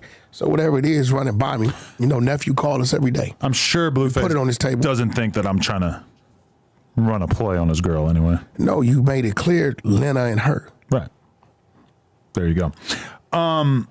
So are you okay with the idea of sitting down with JT Tha Bigga Figga so we can have the first official No Jumper South sit ain't got down? no issue. He was very upset with you when that episode came out. I think he might have fell back a little bit, but he seemed pretty hostile. I don't give a fuck what somebody upset with. I don't believe he's upset with me. Upset with me about what? I did what I'm supposed to do. I see something going on with my business partner's brand. I'm alert you. I did what I'm supposed to do, right? Right. I'm alert you. I alerted you. You dealt with Who's the Stan G guy? Because he seemed mad as f***. Stan G's a dude from Clubhouse that we created. Oh. He's a dude from Memphis, and he just, you know, and you know what? I'm gonna be real. Him coming from Clubhouse, telling me, Wack, I'm gonna be somebody, being a nobody just on the Clubhouse platform. He was known for one thing. He was on like these, you know, these fucking shows, Maury and shit. The dude that got 7 kids and he don't know if he's a dad. He did a bunch of those 10, 15 years ago. But watching his growth over the last 2-3 years, right, and seeing him now being talked about, right, and by JT.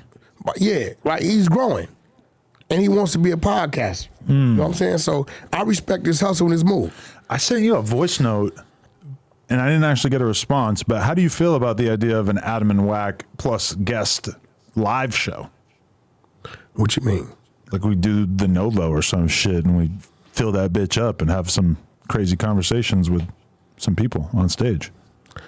We've done it with the No Jumper crew before. Oh, so you try to copycat what nephew and them did. They copied the fact that we did it, for the record. Who's they? No Jumper sold out whatever that one venue was, and then the Novo doing live performances, live podcasts. You talking about AD and them? Well, but then they did it afterwards as well, on their own. We can entertain it. I ain't got a problem with it. We make it happen. I don't think we should do it unless we have an ill guest, though. We put it together. Let's put something together. Let's stew on that and think about who might make sense. Joe Budden. Wow. You scared of Joe?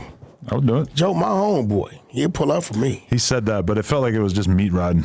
He's like, meat Wack's riding. my boy. I'm like, how much do you talk to Wack? That's my partner. How often do you talk to him? Put it like this. Me and Joe then rectified a lot of shit. Like what? Lot of shit. The whole Migo beef, that was Wack and Joe. Game shit. Who else? A lot of shit. I can call Joe when it's Joe's business, as cocky as Joe is, and we can have a conversation as men, and we work it out. And not ever one time has he not done what we agreed upon. He's probably not going to fly to the West Coast to do a guest appearance on our live show. Oh, depending, we make it worth his while. Probably wouldn't be able to make it worth his while either. It's a respect thing for me. You know, if Joe asks me or something, I'm not gonna create a situation that doesn't make sense. Let me ask you this. Is this gay? What if you fall asleep right here like this? Wiz Khalifa did some gay And then shit. I come up with Wiz a Khalifa big did some ol' gay hit of shit. weed or vape or whatever, and I go, Wiz Khalifa did some gay shit, and whoever was in that studio, what AD is in violation. so what should have happened? Because it looked like AD he was asleep the whole time. He was knocked out. They should have broke Wiz. Because then he goes, You see him like waking up. Like you could tell that he really didn't know what was happening there. I called AD upset. You were mad. What are you mad about? I was mad because AD, you gotta understand, that's nephew. He's a solid dude. I don't like to see that kind of shit. What was the part that offended you? Wiz's lips being a little too close to his? That ain't nephew. That ain't what he represent. That ain't what he come from. And he didn't ask for that. And my whole thing is, who's around you? Who's around you that's going for that? And then you got niggas filming that. That ain't, Wiz's sense of humor is Wiz's sense of humor. You know, and I warned y'all, but we're gonna leave that alone. Isn't that like when you used to see Chief Keef and them and someone would fall asleep in the van or in the studio and they would dump water on their fucking head? No, that's what we do as homeboys. Dumping water or putting some hot sauce in the motherfucker's mouth is not the same as putting your fucking But they didn't lips.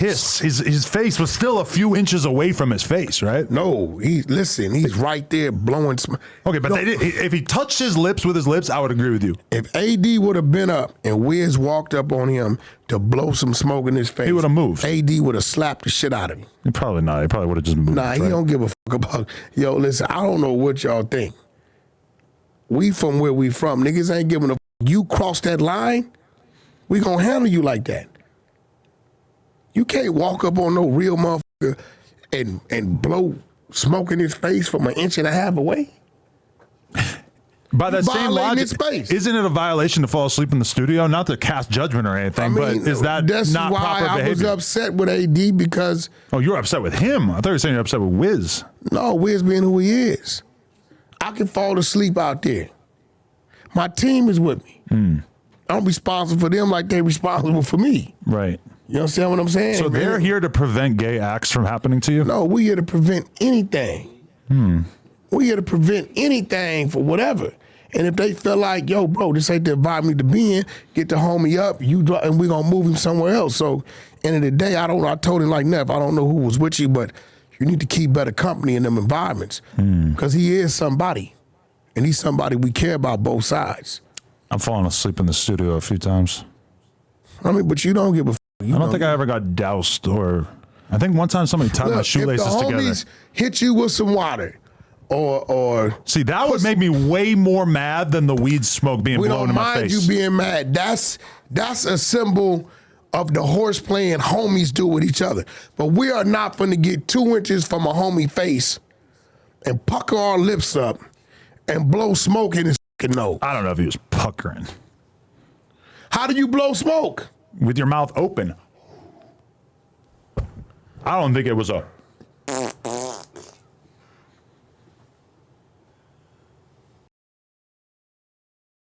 You've been knowing AD for a while. Yeah. Do you think he would have agreed to him doing that? If he Agreed would've to known. it? No. But as it happened, I think that he would agree that it was just horseplay. Yeah, but Wiz need to know that don't horseplay with certain people like that. A little too much horsing around. Too much. You ever used to watch Mr. Ed? He couldn't have did that to Game. See? That's a good point. Hard to imagine him doing it to Game. He couldn't have did. And look, and he wouldn't have tried it. And if he would have tried it, somebody in there, me, G Magic, one of the securities, or one of the homies. Soon as we had to say, hey homie, what you doing? You'd pack Wiz out. What? Immediately. And whatever come with it, nigga. We not He's a doing chill that. guy. Man, we don't give a about none of that. Damn, okay. Well, now I know the rules.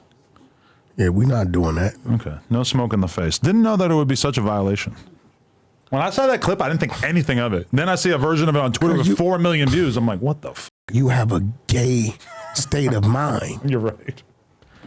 You know that. You're bi-curious. I'm not bi-curious. Yeah. Bi-curious. Listen, I'll tell you the first time I do something gay with a dude. You're bi-curious, bro. Coming soon.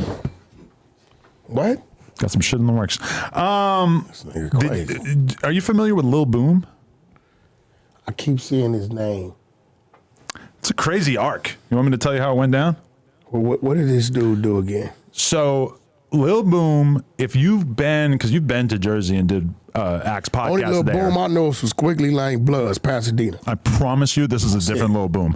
I'm saying that's the only Lil Boom I know. Many times when I've been around Ack, whether going to do his podcast or him coming here to do the podcast, Lil Boom has been with him. Just he was like a SoundCloud rapper. This the bitch ass nigga touching kids. Bingo. And so this What did shit Axe say comes about out. this? Hold on, all that. Okay. What did Axe say about this? Ack, to his credit. They say he started crying.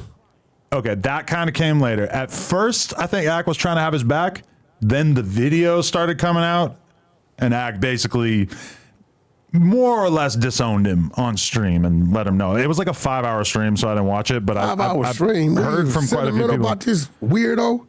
They definitely milked it for what they could. Yeah, but once he saw the videos, it was pretty much a situation where What was he doing? Ack would have looked nuts if he didn't. I didn't want to fully look condemn at the it. videos. What they all I seen was Lil Boom, Associate of Academics, which I don't think they should have did that. But nobody would know him if it wasn't for Ack. So it kind of becomes like, well, It's touching it's like Reek. little kids in Walmart.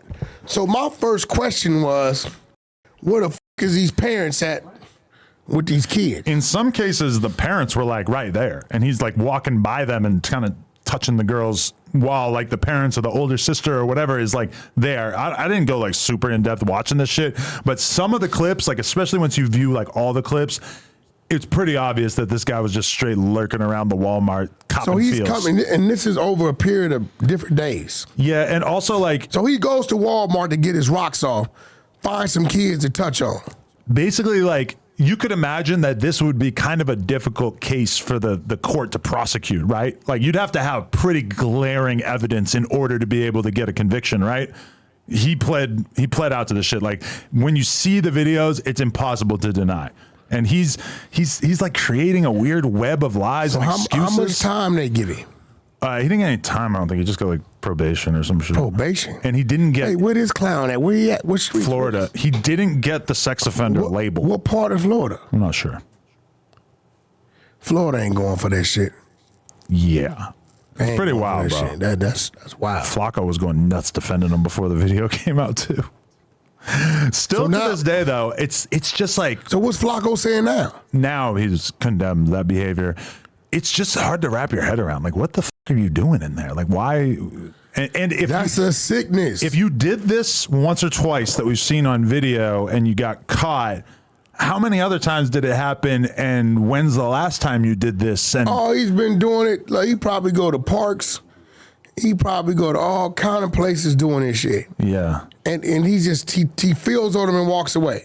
It's crazy because he tried to make it about me too. Because I was like, you? Yeah, well, I was one of the first people to post about it on my Instagram story. All I posted was when it first leaked on Reddit, I seen a screenshot of the Florida Police Department on Facebook saying, "We are looking for this man, yada yada yada," and I wasn't even 100% sure it was him at that moment because you're seeing a picture of just some random black dude walking through the Walmart. It's like, it's kind of grainy. I'm kind of thinking like, oh, maybe it just looks like him because it's such a weird accusation. And we all kind of felt like we knew this guy. Like we didn't expect him to have this kind of weird ass behavior in him. So I posted it on my story and I just wrote, what the fuck is this? Laughing emoji at Lil Boom. Then 1090 Jake does his video about it.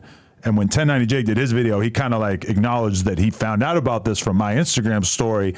Lil Boom is making it like it's all me just putting together this big plot to expose him and shit, which really stood out to me of like, if you had any bit of innocence here, you probably wouldn't be just like totally trying to deflect and put it on the person who drew a little tiny bit of attention to it by posting on my Instagram story, right?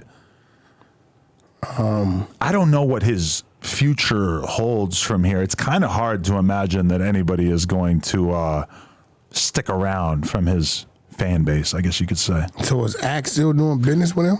It's kind of hard for me to imagine that Ack would do any or much. Because, you know, on like a friend level, I think Ack doesn't want to like just kick him out of his life. But especially on like a public or business level, it's like, well, if you're associating yourself with somebody who's been caught in 4K, it's kind of tough to rationalize, right? Yo, I think Axe shot him as much bail as he could up until he saw the actual anybody video. fucking with kids, and then it was like, all right. yeah, he need to get his issue. Yeah. He might, what's the little dude said that was mad at me? The little zesty dancer dude from New York. Zesty dancer. The dude went to jail, did like 5-6 years. He said he's gonna boom me. You need to boom this guy. We booming. What's the dude? The little black dude from New York. Little black rapper dude, dude. 5 or 6 years. I don't know. He hates my guts because I made a comment about his dance and I said it was zesty. Oh, Bobby Shmurda. Oh, yeah. You were on a Bobby Shmurda is gay campaign for a while there. I didn't say he was gay. Well, you said it was zesty, yeah. I said it was zesty. But you realize these kids are dancing in all kinds of different ways, right? No, I'm saying what he was doing, fresh out of prison, was a little different. Because before he left, he wasn't doing that shit. Then he said he practiced in prison. That's not the environment you practice gyrating your hips. But he's like the most famous gang member in the New York public, in that jail. I don't know nothing about him. Definitely was probably like the most famous dude in there. He's probably calling the shots. If I want to do some zesty ass dances, y'all gonna just get Bobby Shmurda y'all gonna do it with me. Let's get in the conga line. Yo, y'all confusing rap with streets. I didn't say most dangerous gang member. I said the most famous. The famous person doesn't call the shots. I don't know. Lil Boom, huh? So he's a podcast guy. But like not like a super well-known podcast guy. He was like co-hosting on some of Ack's shit. Remember when Ack had the Roots picnic thing when everybody was on him for there being like 100 people there? That was like him and Lil Boom on stage together. He's kind of like, I would say that was like me and AD, except AD was actually like popular with the fans and shit, whereas Lil Boom, I never really felt like Ack's fan base really gave a fuck about him. Gotcha. So he's just kind of, Ack's thing is that he's good at like just talking to the camera when he was like doing events or he's kind of like talking to Lil Boom instead of talking to the camera. Yeah, that was definitely weird. I wouldn't say he really ever got like his own fan base necessarily going there. Have you seen any of the Milk versus AD war going on? AD expressed to me he has some interest in Milk. Really? What kind of interest? He wants to talk to him, wants to see him. Wants to sign him to his network? No. Milk did something to violate. What did he do? I mean, he's been doing everything you could ever think of. He's calling him a party crib, going on his story, saying everything you could possibly think of to try to get at AD and Pun. So Milk's using them for clout. It seems like he has a real fucking vendetta against those guys, which is really weird. Because Is he mentioning T-Rail? Not really. And that's the interesting thing about it is that T-Rail's not mentioning Milk and Milk's not mentioning T-Rail.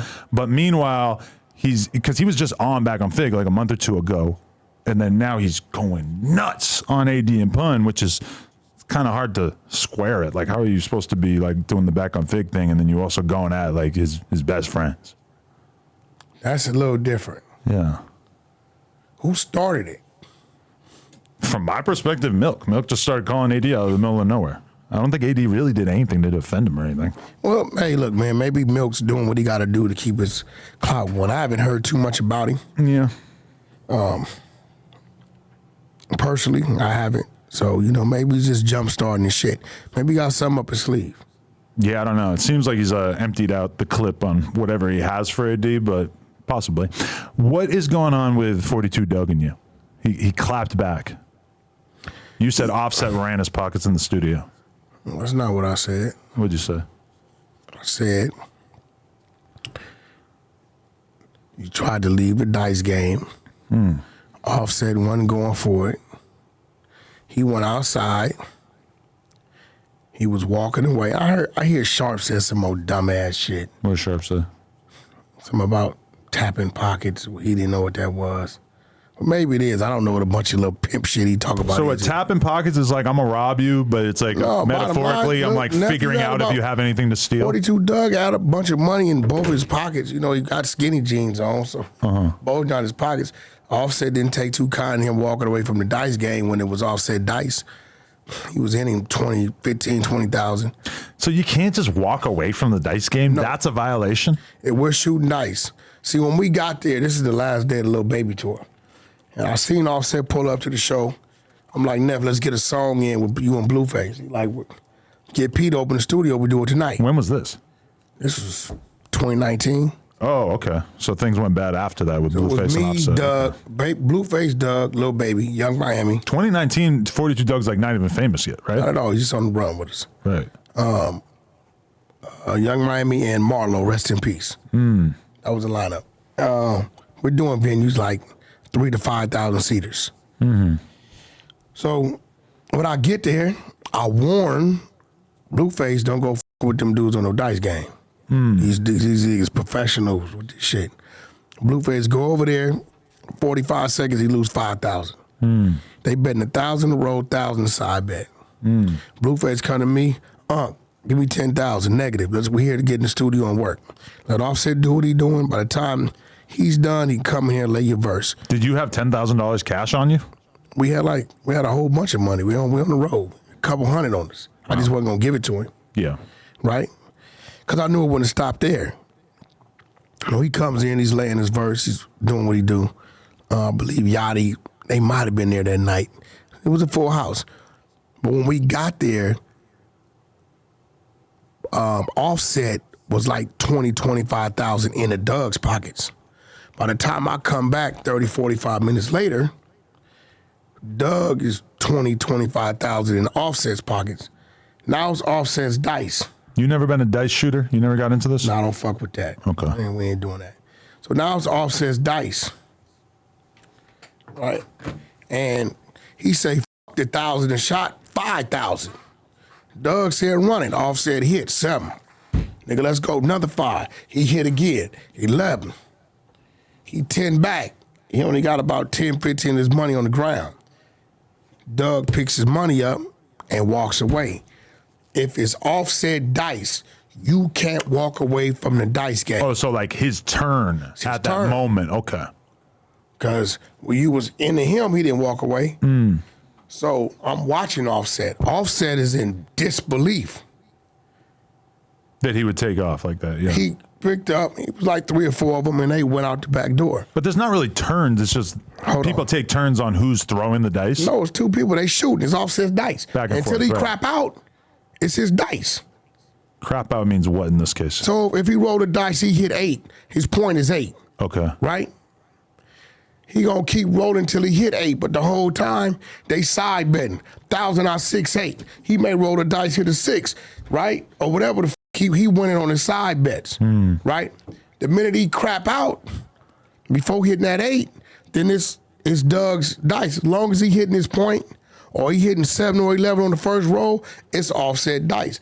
So Offset was caught in disbelief that he was kind of still down with the dice. He looking around and like, did this motherfucker just grab the money off the floor? And 42 Dugg's basically a random person to you guys at this point. It's not like, oh, this is a big celebrity. 42 Dugg is 42 Dugg.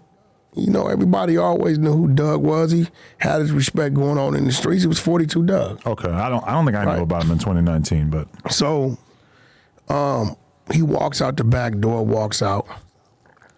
I see it was like 3 or 4 people with him. He walk out the back door. He's in the back parking lot, side of the building. He's walking towards the gate. Now QC Studios, that gate don't open on motion. You got to open from inside the building.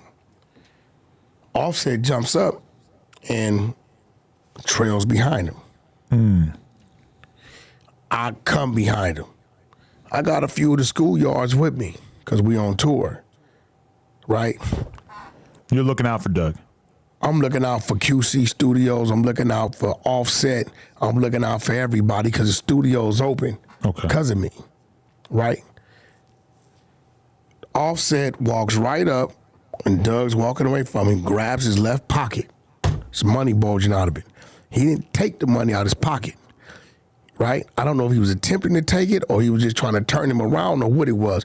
Nevertheless, Dugg ends up turning around. When he turned around, Offset foul. In the face. Right in the face. I give it to 5 count. 1 1,000, 2 1,000, 3 1,000, 4 1,000, 5 1,000. You're counting what? No reaction from Dugg. If y'all gonna get down, y'all gonna get down. Nigga, foul, you get off. When I seen what no reaction, now I get niggas is pulling out, right? I grab Dugg and see Dugg, I don't know why he doing this. Didn't know Roddy robbed me or stripped me. Nigga, you at home.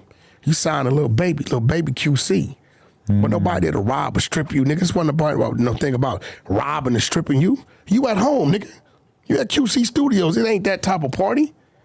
So I grabbed Dugg in my right arm.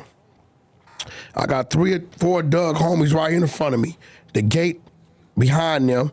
I got 2 cats with Offset here, another 2 on the right of me, and I got Offset kind of right on the side of me. I tell Offset, go in the studio. His homeboys is like, that, we in the A, whoop-de-whoop-de-whoop. I say, set, P not here. I'm calling the dog, it's on me. It's gonna be held to pay in the morning. Go in the studio. Said, think about it. And you gotta remember, this ain't no, it's a respect thing. You know, the Migos used to be in my Rolls Royce wanting to go to Taco Bell, running the Taco Bell up to $200. I've never seen nothing like it. These niggas know the whole Taco Bell menu like the back of the hand. $200 like fills the car at Taco Bell. Yo, the fucking Migos was Taco Bell bandits. It's a fact. It was nephew and them, so you gotta remember, I go back with the Migos before the Migos of the day, so it's just a simple respect thing, right? Let me ask you this. Hold on, no, we're gonna finish it. I'll hold it up. So, Offset says, nah, Unc is right. I gotta respect what he's saying. They go back in the building. I tell them, open the motherfucking, that's from Offset. See the date. Scroll down. Wednesday. That's Dugg doing his rant. What the fuck did Offset say to me? Why this N-word lying? Oh. See, one thing about Wack, I got the content. I recited everything that happened.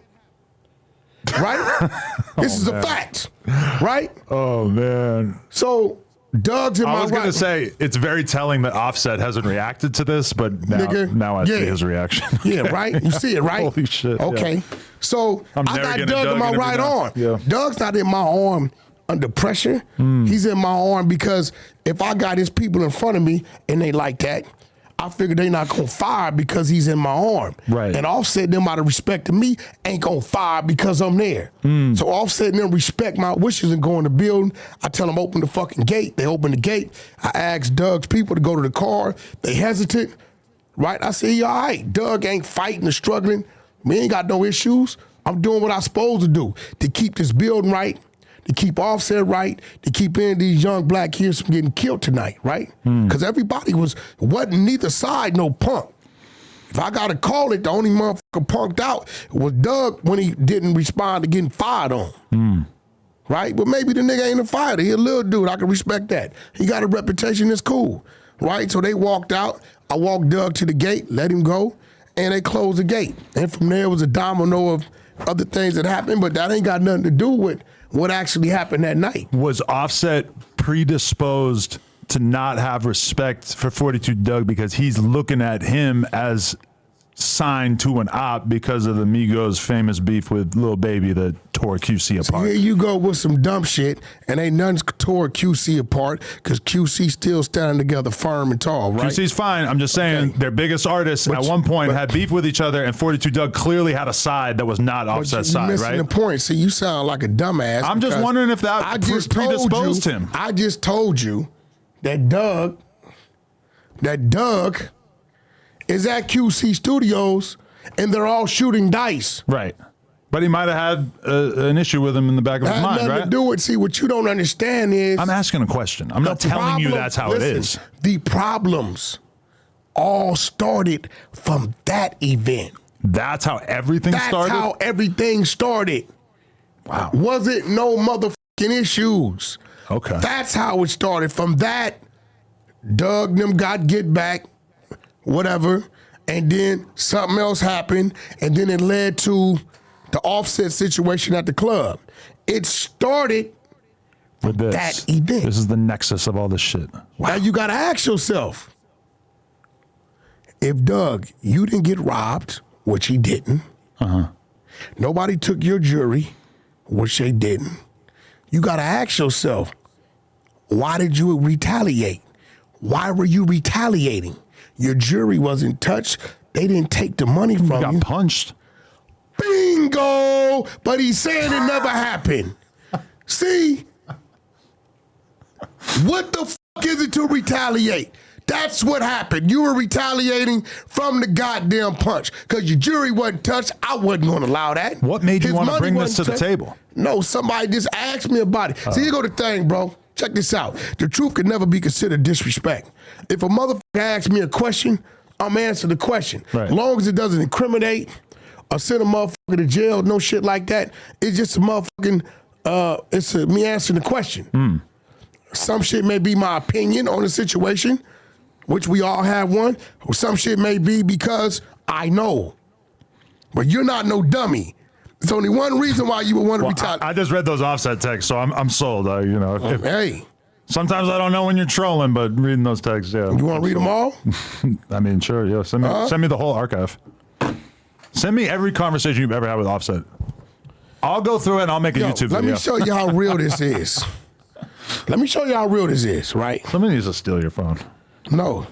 I've been making YouTube videos for years. Listen, I can show you just prior to that Offset cussing me out. For what? Because of the Blueface shit. Cussing me the fuck out. Going crazy on me. But no love lost, because when the Dugg thing came up, he was... No, but it's going to lead to this. What does he say? You my what? You my uncle. These texts is crazy. Get me out. Okay, then. Now, when this occurs and he hears it, so this ain't no... See, my relationships with people be authentic. You looking at it, he going crazy on me. You guys just arguing all day? Arguing like a motherfucker. What the fuck you, bro, because I'm getting mad because he blaming me for some shit ain't got nothing to do with me. You said, N-word, please kill all the super gangster talk. He goes, stop hitting me, OG, all love. What was that about? Because he was talking crazy. Like, you keep reading, he was talking crazy, but he was mad. He was emotional. He didn't know what to do. I'm in the middle of some shit. He felt like, I get him. That's Blueface, that's you. I can't. I woke up to some shit. Wow. Oh, yeah, it's fucked up. When you tell people it be really that shit in my phone, I just don't say nothing. All right? So at the end of the day, this ain't no, he ain't been talking to me for a butt. But when he seen it, he like, why is this nigga lying, blowing up his kids? I'll admit that you just ended the podcast on a high note for me personally, because I thought that we weren't going to do any better than the first 20, 30 minutes of this, but that was, you fact-checked it. It's a lot of shit I just don't say nothing. But for the people, if I'm speaking, it's because I can. Now, God, I could have been fucked up, but I'm my brother's keeper. Yeah, there's a lot you didn't say about that story, but yeah, important details. But I'm my brother's keeper because this camera's all around that studio. But I'll never reach to my brother to involve himself in something. It's cameras at that studio. Right. They were reviewed the next day. Knowing Wack 100, I'm assuming you have the footage on your phone. Listen, man. Listen. No, because I didn't request that for my brother to send me that. Knowing Wack 100, you have some other dude who has it on his phone, and you could hit him up for it. My brother just went and reviewed it to really see what happened, so he could see, like, I did what I was supposed to do to diffuse the shit. But like, I would never put my brother in the middle of that because you got other people. Lil Baby, I got nothing but respect for nephew. QC and Lil Baby's like brothers, so I would never say, hey, send me this, because it ain't that serious. If Dugg want to run around, Dugg got homeboys. Y'all know who y'all are. I ran into y'all, 3-4 y'all, Prime 112, South Beach, Miami. I'm on the curb for valet. They walked up, they said, Wack, what up, bro? Dugg told us what you did for him. We just want to shake your hand. Good looking out. So at the end of the motherfucking day, y'all know who y'all be. Like, I don't know what he owned. Maybe he need me for some, what? I don't know. Then I'm getting other calls from record execs talking about they don't respect Gotti going to perform in Detroit. Gotti? Yo Gotti. Why? Yeah, I'm like in real record execs are like, yo, Wack, can we have a word with you? What's up? We don't respect Yo Gotti going to perform up in Detroit, and the situation's going on with his brother. Hold on, bro. Pump brakes. First of all, when we come from the streets, those of us that come from the streets, and Gotti, I feel like we know each other. We got respect for each other, so I feel like I can speak for you at this time. When a body didn't drop, the one thing we all have in common is we accept that, and there's no changing that. Right?